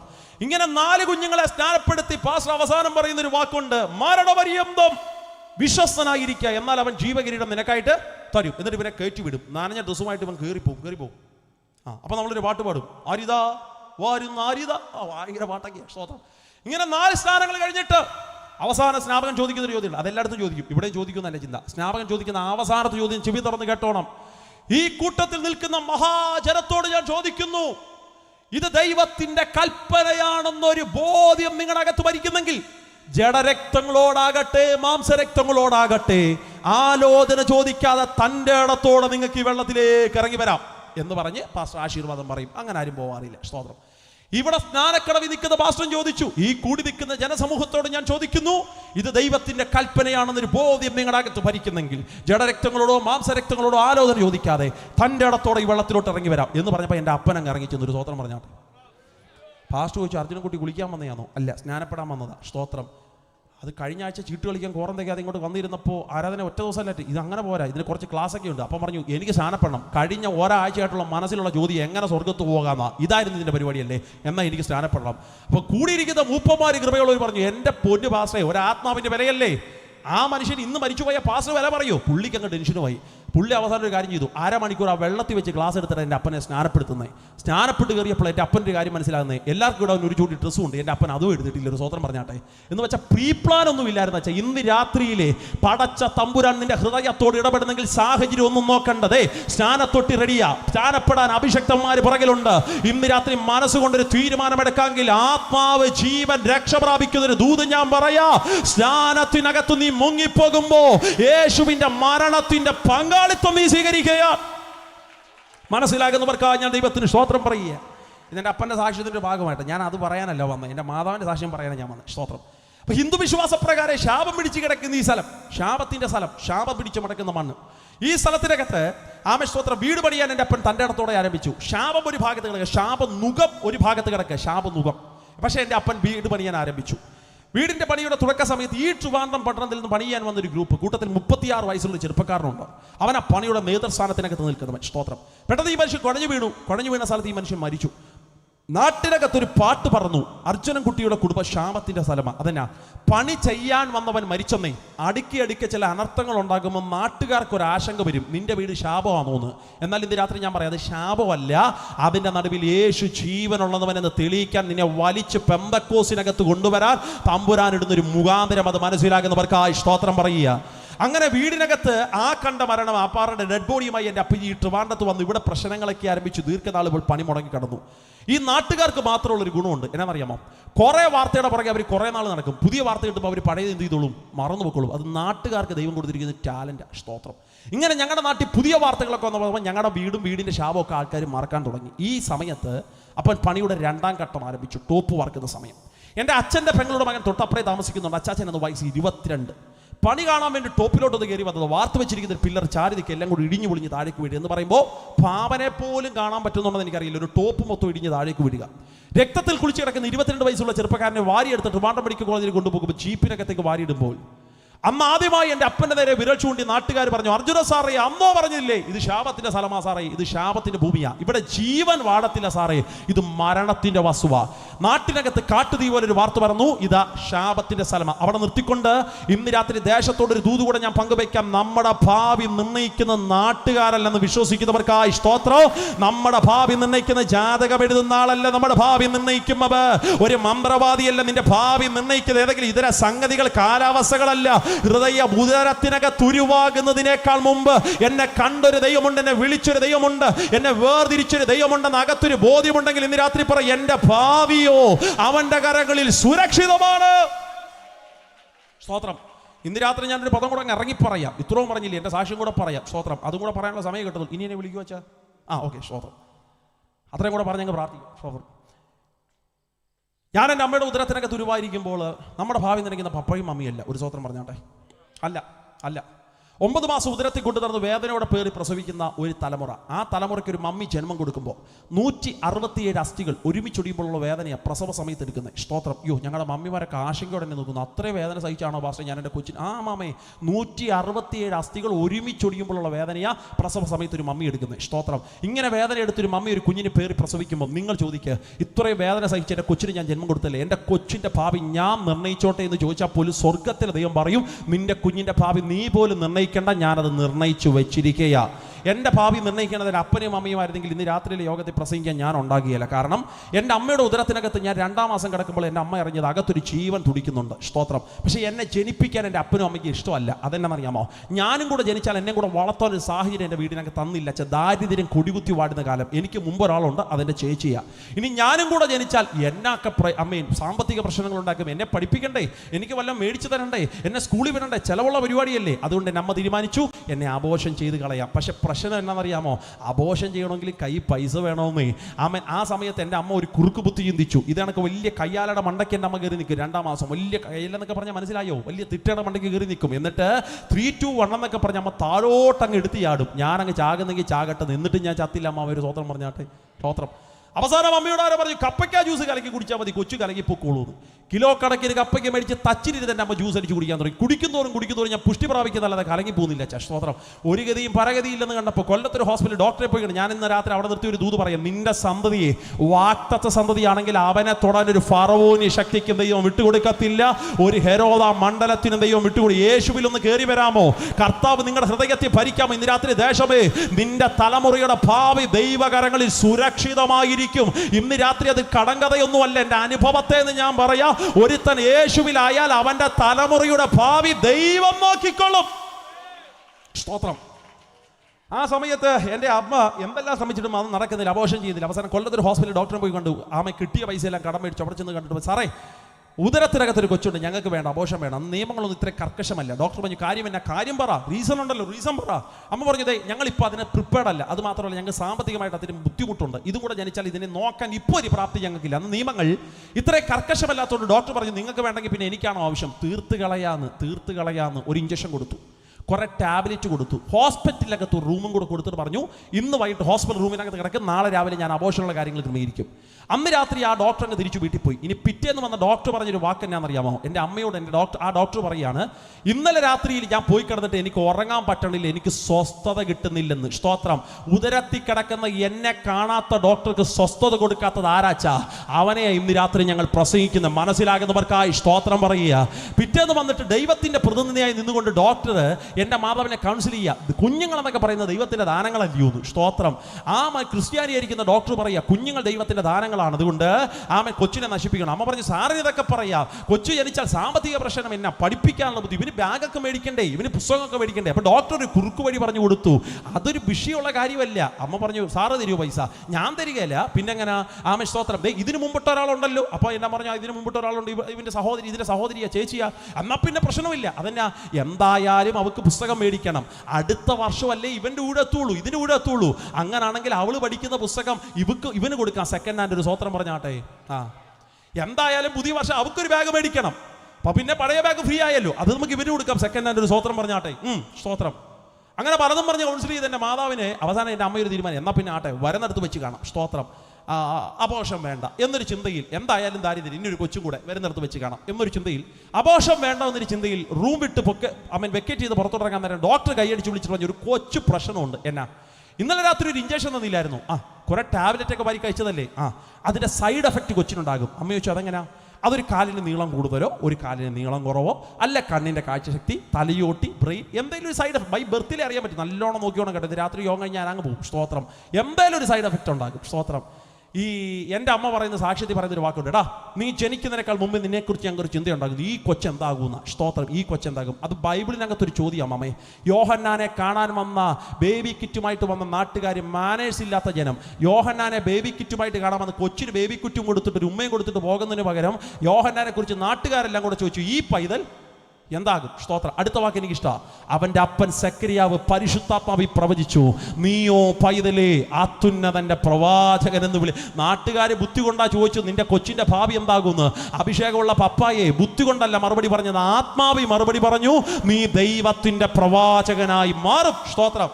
അങ്ങനെ ഞാൻ എന്താകുന്നൊരു ചിന്തയില്ല. എൻ്റെ അപ്പനും അമ്മയും ഹോസ്പിറ്റൽ റൂമിനകത്ത്, ലേബർ റൂമിനകത്ത് കയറുന്നു. സ്തോത്രം. എൻ്റെ അമ്മ ഇപ്പോഴും സാക്ഷ്യം പറയുമ്പോൾ പറയുന്നൊരു വാക്കുണ്ടാ, സ്തോത്രം. ആ ലേബർ റൂമിൽ കിടക്കുന്ന എല്ലാ അമ്മമാരും അവരുടെ കുഞ്ഞുങ്ങൾക്ക് ജന്മം കൊടുക്കുമ്പോൾ അവർ അപ്പൻ അവരെ കാണാൻ വന്ന് വലിയ ലഡുവും ജിലേബിയൊക്കെ മേടിച്ചുകൊണ്ടാണ്. പക്ഷെ നീ ജനിച്ചപ്പോഴോ നിന്റെ അപ്പൻ നിന്നെ കാണാൻ വന്ന് നീളുള്ളൊരു ടേപ്പ് മേടിച്ചുകൊണ്ടാണ്, കാലൊക്കെ അളവ് നോക്കാൻ കൃത്യമാണോ. സ്തോത്രം. കൊച്ചു കാല് പിടിച്ച് വലിച്ചു ഈ മനുഷ്യൻ അളവ് നോക്കിയപ്പോൾ നേഴ്സ് നോക്കി, ഈ മനുഷ്യൻ ഈ കൊച്ചിൻ്റെ കാല് പിടിച്ച് എന്നാ ചെയ്യുന്നത്? അപ്പം മണി മിണ്ടരുത്, ചുബ്രഹോ, കാലിൻ്റെ നീളമൊക്കെ കറക്റ്റാണോ നോക്കട്ടെ. എൻ്റെ തമ്പുരാനിച്ച് നീളം കൂടുതലുണ്ടെങ്കിലേ ഉള്ളൊരു സ്വത്രം പറഞ്ഞാട്ടെ.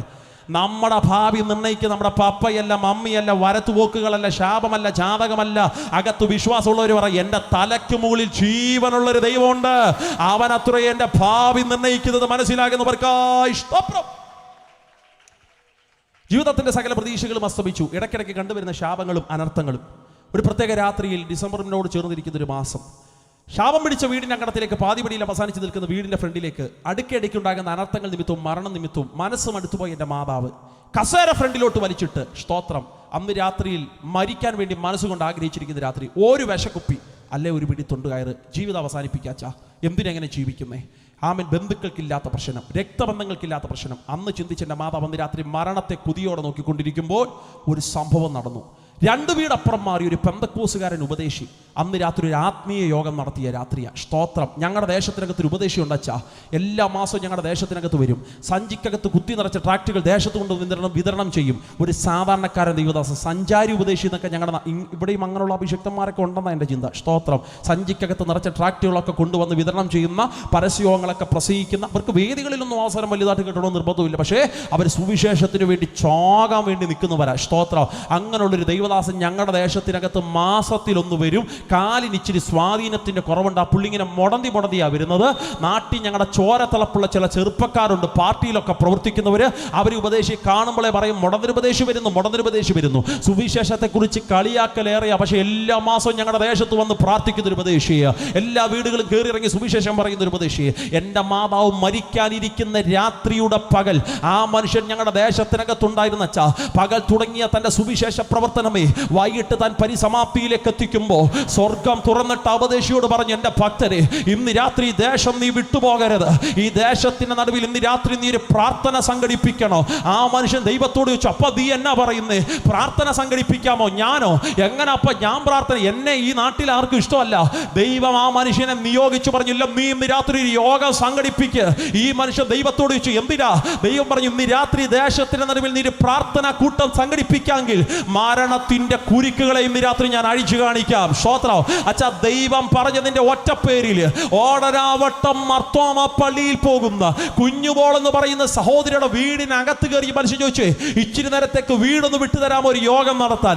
ആ സഹോദരി പറഞ്ഞു, പാസ്റ്റേ, വീടിന്റെ മിറ്റമെടുത്തോ? ചരല് കൊണ്ട് നിറയപ്പെട്ടൊരു മിറ്റം അമ്മാമേ. ഈ ഗ്രൗണ്ട് വൃത്തിയായിരിക്കണം പോലെ അത്ര വൃത്തിയൊന്നുമല്ല, ചരല് കൊണ്ട് നിറയപ്പെട്ട മിറ്റോ. കുറെ പുൽപ്പാവാരിക്കൊണ്ടിട്ടോ മനുഷ്യന്. അന്ന് രാത്രി സ്തോത്രം പറഞ്ഞ ആ മീറ്റിംഗ് ആരംഭിച്ചു. നിങ്ങൾക്കറിയാമോ, ഈ മീറ്റിംഗിനകത്ത് ഞാൻ വന്നപ്പോൾ ശ്രദ്ധിച്ചു, മനോഹരമായ സൗണ്ട് സിസ്റ്റം. അത് ഓപ്പറേറ്റ് ചെയ്യാൻ നല്ല ദൈവദാസന്മാർ. രാവിലെ ഞാൻ ദൈവദാസനോട് സംസാരിച്ചപ്പോൾ ഈ സൗണ്ട് സിസ്റ്റവും ഇതൊക്കെ ചെയ്യുന്ന സൗണ്ട് സിസ്റ്റം അവരെ കുറിച്ച് നല്ല വാർത്തകളൊക്കെ ഞാൻ കേട്ടു. ഇങ്ങനെയുള്ളവർ ഈ ദേശത്തിനകത്തുണ്ടല്ലോ, സുവിശേഷത്തെ സ്നേഹിക്കുന്നവർ. നിങ്ങളെ ഓർത്ത് ഞാൻ ദൈവത്തിന് സ്തോത്രം പറയാം. പക്ഷേ ഞങ്ങളുടെ ദേശത്തിനകത്ത് മുടന്തൻ ഉപദേശം നടത്തുന്ന യോഗത്തിലെ ഒരു മൈക്ക് സെറ്റിന്റെ ക്രമീകരണവും ഇല്ല, ഒരു ട്യൂബിന്റെ വെളിച്ചവും ഇല്ല. ദൈവം പറഞ്ഞതിന്റെ പേരിൽ അന്ന് രാത്രി പെട്ടെന്ന് ക്രമീകരിച്ച യോഗത്തിൽ പതിഞ്ഞ ശബ്ദത്തെക്കാൾ കവിയുന്ന ശബ്ദത്തോടെ മനുഷ്യ സ്തോത്രം പറഞ്ഞ് ആരംഭിച്ചാ.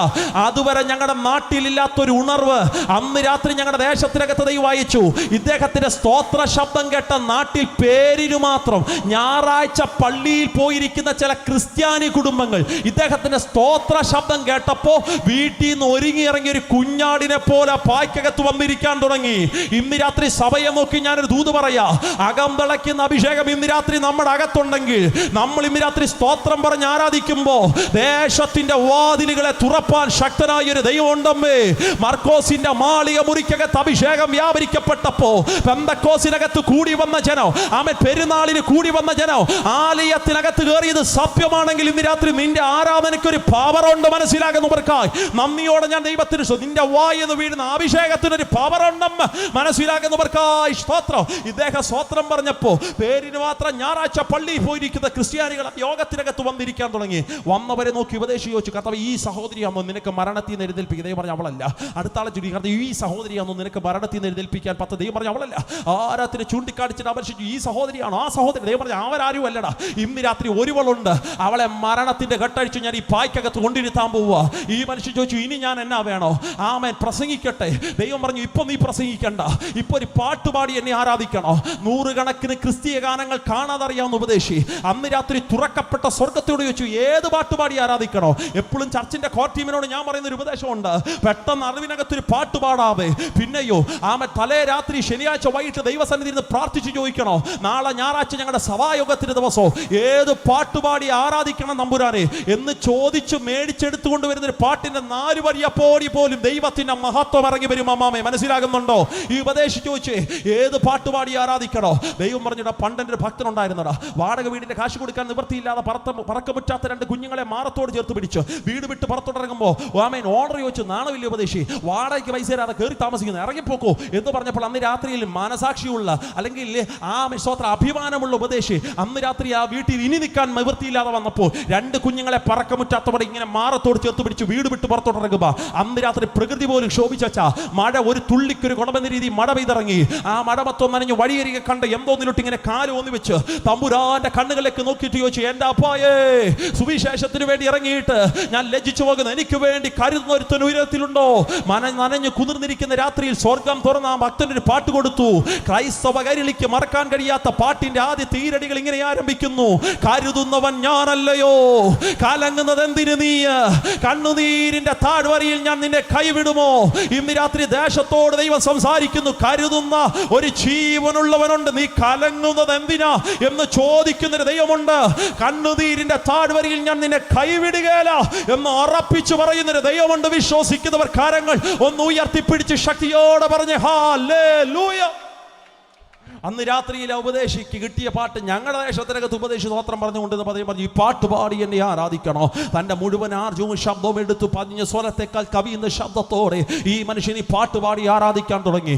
എനിക്കിന്നും അറിയത്തില്ല അച്ഛാ, ആ പാട്ട് അവിടെ ഇരുന്ന് ഏതെങ്കിലും ക്രിസ്ത്യാനികളെ സ്പർശിച്ചൊന്നും എനിക്കും ഇന്നും അറിയാൻ പാടില്ല. പക്ഷെ 2 വീടപ്പുറം മാറി ശാപം പിടിച്ച വീടിന്റെ മുറ്റത്തിൽ ചാകാനിരിക്കുന്ന എൻ്റെ മാതാവിൻ്റെ കാതിനകത്തല്ല, ഹൃദയത്തിനകത്തേക്ക് ആ വരി വന്ന് പതിച്ചു. എൻ്റെ അഭിഷക്തന്മാരെ, നമ്മളൊക്കെ പാട്ട് പാടുമ്പോൾ ജനം ചിന്തിക്കുന്നത് ഇത് വലിയ ശുശ്രൂഷയൊന്നുമല്ല, പ്രസംഗമാ വലിയ ശുശ്രൂഷ. ഞാൻ ഇന്ന് രാത്രി എൻ്റെ അനുഭവത്തെ തിരിച്ചു പറയാം. പ്രസംഗത്തെക്കാൾ ഒരു പവർ പാട്ടിനുണ്ട്. ഏത് മനസ്സുകളെ തൊടാൻ പാട്ടിന്റെ വരികൾക്ക് മനസ്സിലാകുന്നവർ. പ്രസംഗം എല്ലാവർക്കും പിടികിട്ടുള്ള നിർബന്ധമില്ല, പക്ഷേ പാട്ടിനകത്തുള്ളൊരു ആത്മസാന്നിധ്യം ഏത് മനുഷ്യന്റെ മനസ്സിനെ തൊടുന്നതാണ്. മനസ്സിലാകുന്നവർക്കായി സ്തോത്രം പറയുന്നു. അന്ന് രാത്രിയിൽ ഈ പാട്ടിന്റെ വരികൾ എൻ്റെ മാതാവിന്റെ കാതിനകത്തേക്ക് വന്ന് പതിച്ചു. ആദ്യമായി എൻ്റെ അമ്മ ജീവനുള്ള യേശുവിനോട് ചോദിക്കാൻ തുടങ്ങി, കരുതുന്നവൻ നീയാണോ?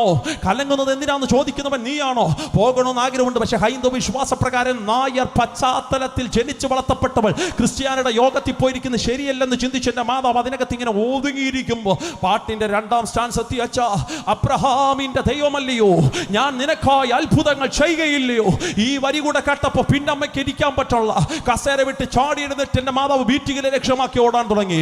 നിങ്ങളുടെ ഇതിനകത്ത് സഹോദരിമാരെ കണ്ടോ, സഹോദരന്മാരെ കണ്ടോ? നിങ്ങൾ ഈ പന്തലിന്റെ നടുവിൽ സന്തോഷത്തോടെ വന്നിരിക്കുന്നത് പോലെ എൻ്റെ മാതാവിന് വന്നിരിക്കാൻ അറിയാൻ പാടില്ല. അങ്ങനെ യോഗത്തിൽ പോയിരുന്ന പ്രശ്നമാ, ക്രിസ്ത്യാനികളെ യോഗത്തിൽ ഹിന്ദുക്കൾ പോയിരുന്ന പ്രശ്നമായെന്ന് ചിന്തിച്ച് എൻ്റെ മാതാവ് ആരും കാണാതെ ഈ മിറ്റത്തിന്റെ ഓരം ഇങ്ങനെ തെന്നി മാറി, ആരെ ശ്രദ്ധപ്പെടാതെ മിറ്റത്തിന്റെ ഏറ്റവും പുറകുവശത്ത് ആ വീട്ടുകാർ നട്ടൊരു വാടിയുണ്ട്. ആ വാടിയുടെ ചെളിക്കൂട്ടത്തിനകത്ത് എൻ്റെ മാതാവ് ഇങ്ങനെ പോയിരുന്നു. ആരെയും കണ്ണിപ്പെട്ടില്ല. അവിടെ ഇരുന്നു കൊണ്ട് ആദ്യത്തെ പെന്തക്കോസിന്റെ പ്രാർത്ഥന എൻ്റെ മാതാവ് പ്രാർത്ഥിച്ചു. എപ്പോഴും സാക്ഷ്യം പറയുമ്പോൾ ഒരു വാക്ക് ഞാൻ ഇറങ്ങി പറയൂ. പെന്തക്കോസിന്റെ ആദ്യത്തെ പ്രാർത്ഥന എൻ്റെ മാതാവ് പ്രാർത്ഥിക്കുന്നത് പന്തലിന്റെ കീഴിലല്ല, ഒരു AC റൂമിനകത്ത് ശീതീകരിച്ച അന്തരീക്ഷത്തിലല്ല, ഒരു ഫാനിന്റെ തണലിലല്ല. ആമേൻ. പെന്തക്കോസിന്റെ ആദ്യത്തെ പ്രാർത്ഥന എൻ്റെ മാതാവ് പ്രാർത്ഥിക്കുന്നതേ ഒരു വാടിയുടെ ചെളിക്കൂട്ടത്തിലിരുന്ന ദൂത്. ഞാൻ പറയാ, നീ അവിടെ ഇരുന്നാലും നിന്നെ കാണാൻ കഴിവുള്ളൊരു ദൈവമുണ്ട്. നീ പന്തലി വരണമെന്ന് നിർബന്ധമൊന്നുമില്ല സഹോദര. നീ വീടിന്റെ അകത്തളങ്ങളിൽ ഇരുന്ന ഈ സന്ദേശം കേൾക്കുന്നതെങ്കിലും, നീ വീടിന്റെ റൂമിനകത്തിരുന്ന ഈ സന്ദേശം കേൾക്കുന്നെങ്കിലും, ഇതെനിക്ക് കേൾക്കണ്ട എന്ന് വെച്ച് നീ കഥകടച്ചിരിക്കുന്നവനാണെങ്കിലും, ഇന്ന് രാത്രി നീ ഇരിക്കുന്നിടത്ത് നിന്നെ അന്വേഷിക്കുന്ന ഒരു ജീവനുള്ളവനുണ്ട്. അവിടെ ഇരുന്നു കൊണ്ട് എൻ്റെ മാതാവ് ചോദിച്ചു, ഞാനിവിടെ വന്നിരുന്നത് ക്രിസ്ത്യാനികൾ കണ്ടിട്ടില്ല. എൻ്റെ അമ്മയുടെ ആദ്യത്തെ പ്രാർത്ഥന, ഞാൻ ഇവിടെ വന്നിരുന്ന ഉപദേശി കണ്ടിട്ടില്ല. പക്ഷെ എന്നെ ഈ വാടിയുടെ മറവിൽ കാണാൻ കഴിവുള്ള 2 കണ്ണുകളുണ്ടെങ്കിൽ ഇങ്ങോട്ടൊന്ന് ഇറങ്ങി വാ, എനിക്കിന്ന് രാത്രി നിന്നെ ഒന്ന് കാണണം. എൻ്റെ അമ്മയുടെ അടുത്ത പ്രാർത്ഥന വാചകം എന്നാണെന്നറിയാമോ? ഞാൻ കൊണ്ടുവച്ച പൂജാവസ്തുക്കൾ ഒരു ദൈവവും കൈകൊണ്ട് തൊടുന്നത് ഞാൻ കണ്ടിട്ടില്ല.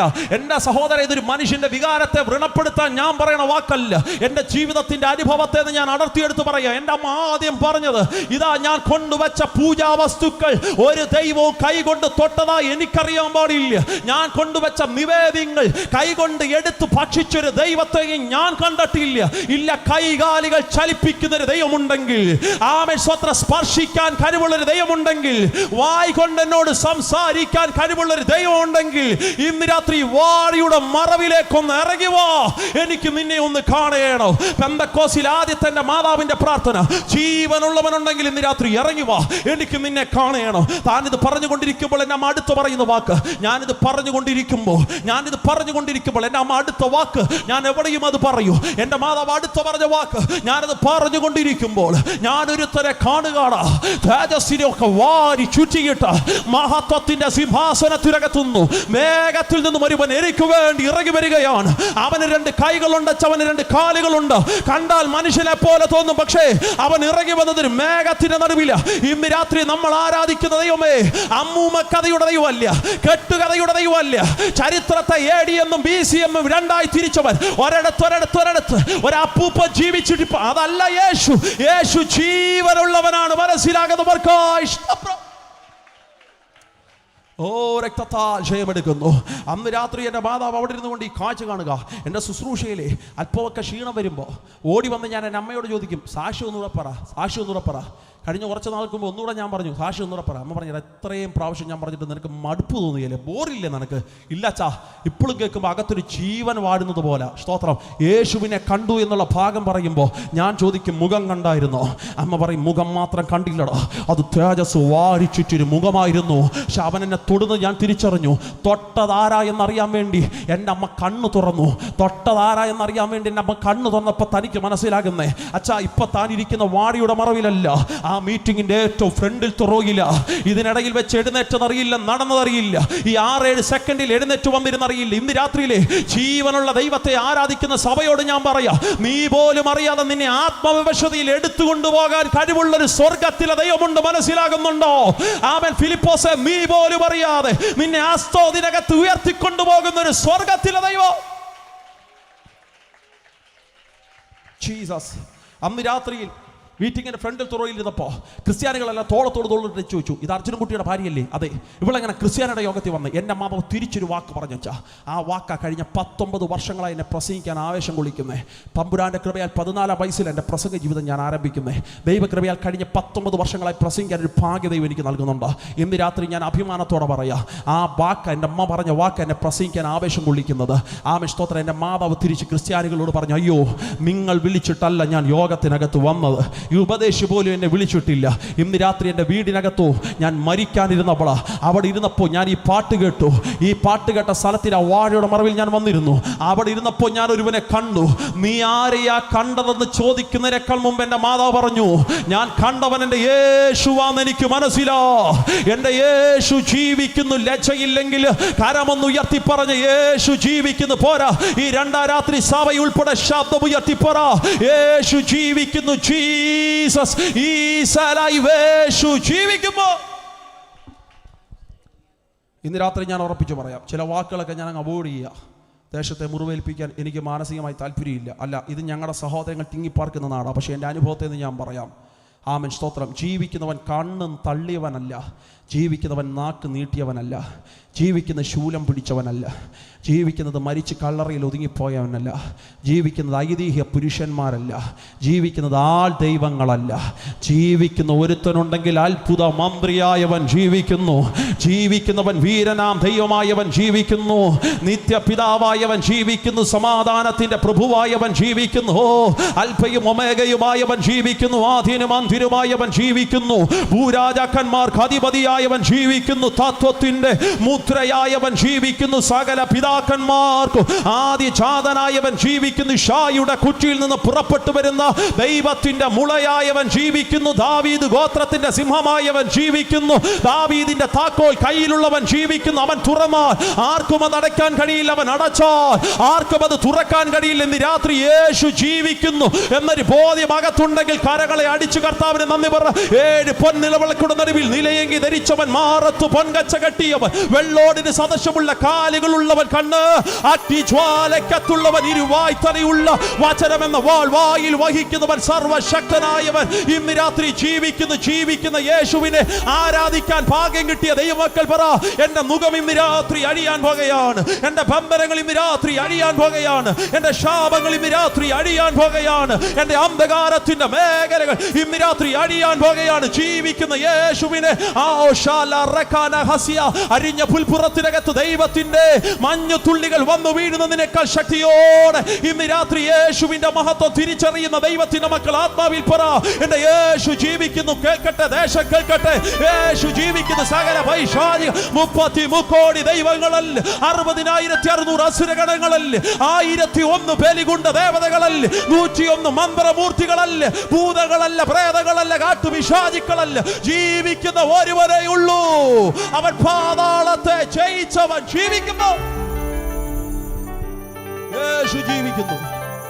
അതുകൊണ്ട് ഇന്ന് രാത്രിയിൽ അഭിഷേകമുള്ളവർ കരമുയർത്തി പറ, യേശു ജീവിക്കുന്നത് കൊണ്ട്. ഉറക്കെ പറ, യേശു ജീവിക്കുന്നത് കൊണ്ട്. ശബ്ദമുയർത്തി പറ, യേശു ജീവിക്കുന്നത് കൊണ്ട് ഞാനും ജീവിക്കുന്നു.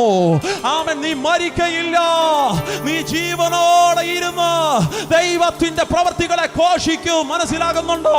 ഒരു പിടി തുണ്ടുകയറിനകത്ത് നിന്റെ ജീവിതം അവസാനിക്കില്ല, ഒരു വിശക്കുപ്പി നിന്നെ അവസാനിപ്പിക്കില്ല. യേശു ജീവിക്കുന്നത് കൊണ്ട് നിന്റെ തലമുറ മദ്യത്തിനും മയക്കുമരുന്നിനും വീട് തകർന്ന് നശിച്ചു പോകത്തില്ല. യേശു ജീവിക്കുന്നത് കൊണ്ട് എന്റെ തലമുറയും ജീവിക്കുമെന്ന് വിശ്വസിക്കുന്നവർ ചേർന്ന് ശക്തിയോടെ 6 അടി മണ്ണിനെ നമ്മളെ ഒതുക്കാൻ കഴിയില്ല. അങ്ങാണും 6 അടി മണ്ണിനകത്ത് നമ്മൾ ഒതുങ്ങിപ്പോയാലും പ്രാർത്ഥിക്കുന്ന അഭിഷക്തന്മാർ അവസാനത്തെ പിടി മണ്ണ് വാരിയിട്ടേച്ച് പറഞ്ഞു പോകുന്ന ഒരു ദൂതുണ്ട്. അത് പെന്തക്കോസ്തുകാരുടെ മാത്രം ഒരു കുത്തകയുടെ വാക്കാണ്. ദാനിയേലേ, കാലാവസാനത്തിൽ നിന്റെ ഓഹരി പ്രാപിപ്പാൻ നീയും എഴുന്നേറ്റ് വരണം എന്ന് വെച്ചാൽ 6 അടി മണ്ണിന് നമ്മളെ ഒതുക്കാൻ കഴിയില്ല.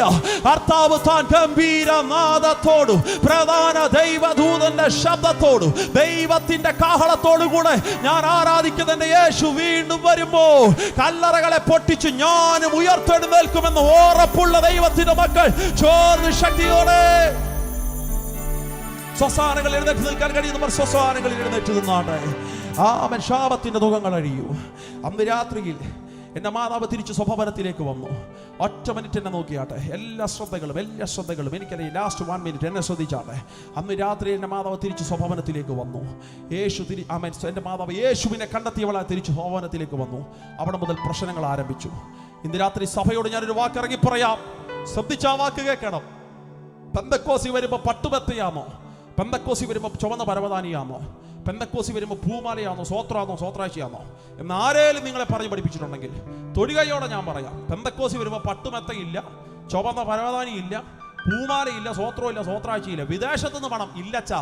പിന്നെ ഇതിൽ വന്ന എരിയുന്ന തീച്ചൂളയായിരിക്കും. എന്നാൽ അതിനകത്തൂടെ കയറി ഇറങ്ങിപ്പോകുന്നവനെ പൊന്നുരുകുന്നത് പോലെ സ്വർഗം പുറത്തു കൊണ്ടുവരും.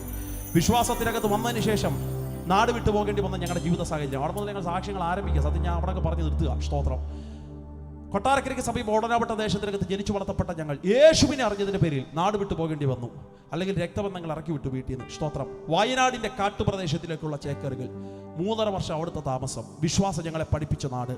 3.5 വർഷത്തിന് ശേഷം വയനാട്ടിൽ നിന്ന് തിരിച്ച് കൊട്ടാരക്കരയ്ക്കുള്ള മടങ്ങി വരും. വന്നതല്ല, ആരാണോ ഇറക്കി വിട്ടത് അവർ തിരിച്ചു വിളിച്ചു കൊണ്ടുപോയി. സ്തോത്രം. തിരിച്ചു വിളിച്ചു കൊണ്ടുവന്നു. ഇന്ന് രാത്രി യേശുവിന്റെ പേരിൽ ഒരു പടിയെങ്കിലും നീ കേട്ടിട്ടുണ്ടെങ്കിൽ ഇരട്ടി മാന്യത നൽകി മാനിക്കുന്നൊരു ദൈവമുണ്ട്. തലമുറകളായി ഞങ്ങളെ നോക്കി നാട്ടുകാർ ചോദിച്ചു, ഇവരുടെ ഭാവി എന്തോ ആകും, ഇവരുടെ വീടെന്താകും.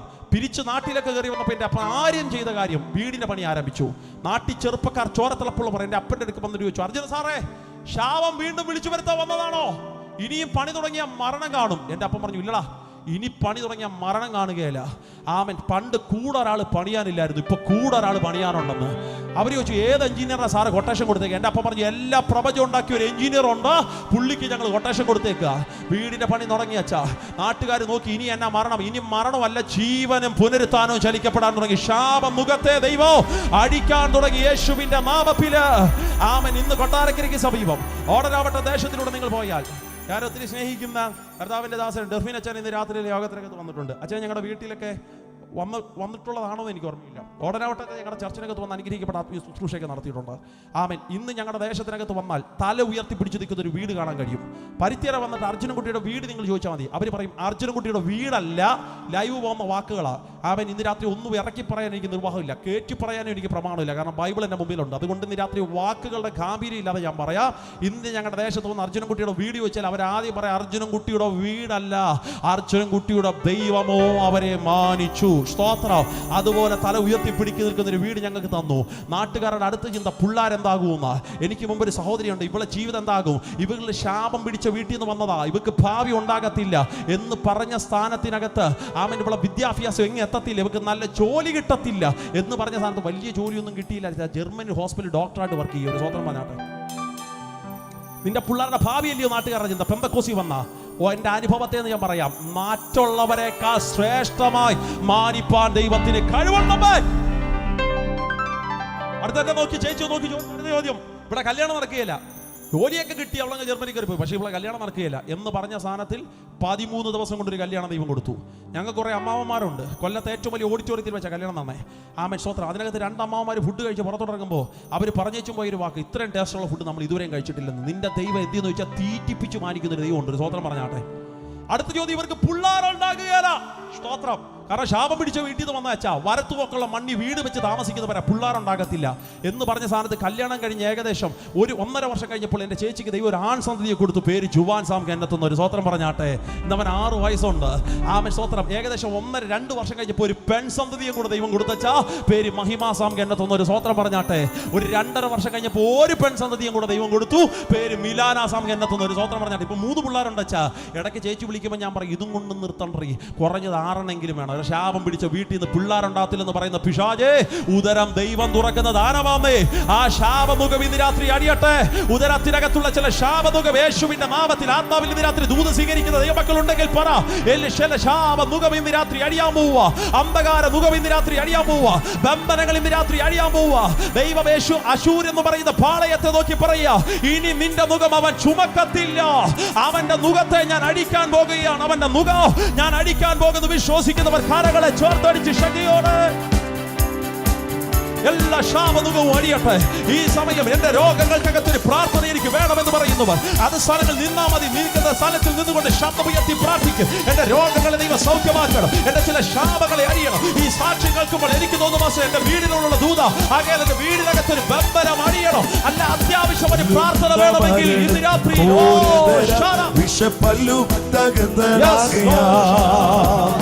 കൊല്ലുന്ന മരണത്തിൻ കോരതരം വിഷപ്പല്ലു തകർന്നതാകയാലും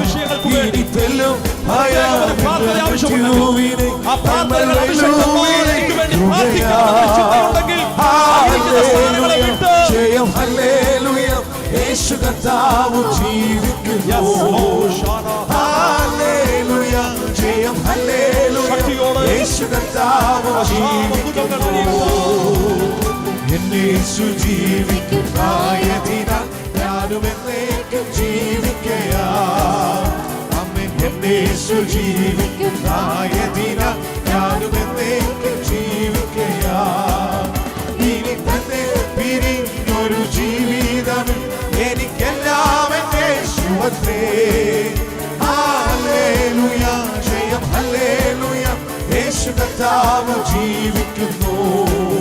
ഹല്ലേലൂയ ജയം ഹല്ലേലൂയ യേശു കർത്താവ് ജീവിക്കുന്നു. യേശു ക്രിസ്തു എപ്പോൾ ജീവിക്കുന്നു, പരലോകത്തിൽ ജീവിക്കുന്നു. യേശു ക്രിസ്തു എപ്പോൾ ജീവിക്കുന്നു, പരലോകത്തിൽ ജീവിക്കുന്നു. ഇഹലോകത്തിൽ താൻ ഇനി വേഗം രാജരാജനായി മാറിടുവാൻ. ഹല്ലേലൂയ ജയം ഹല്ലേലൂയ യേശു കർത്താവ് ജീവിക്കുന്നു.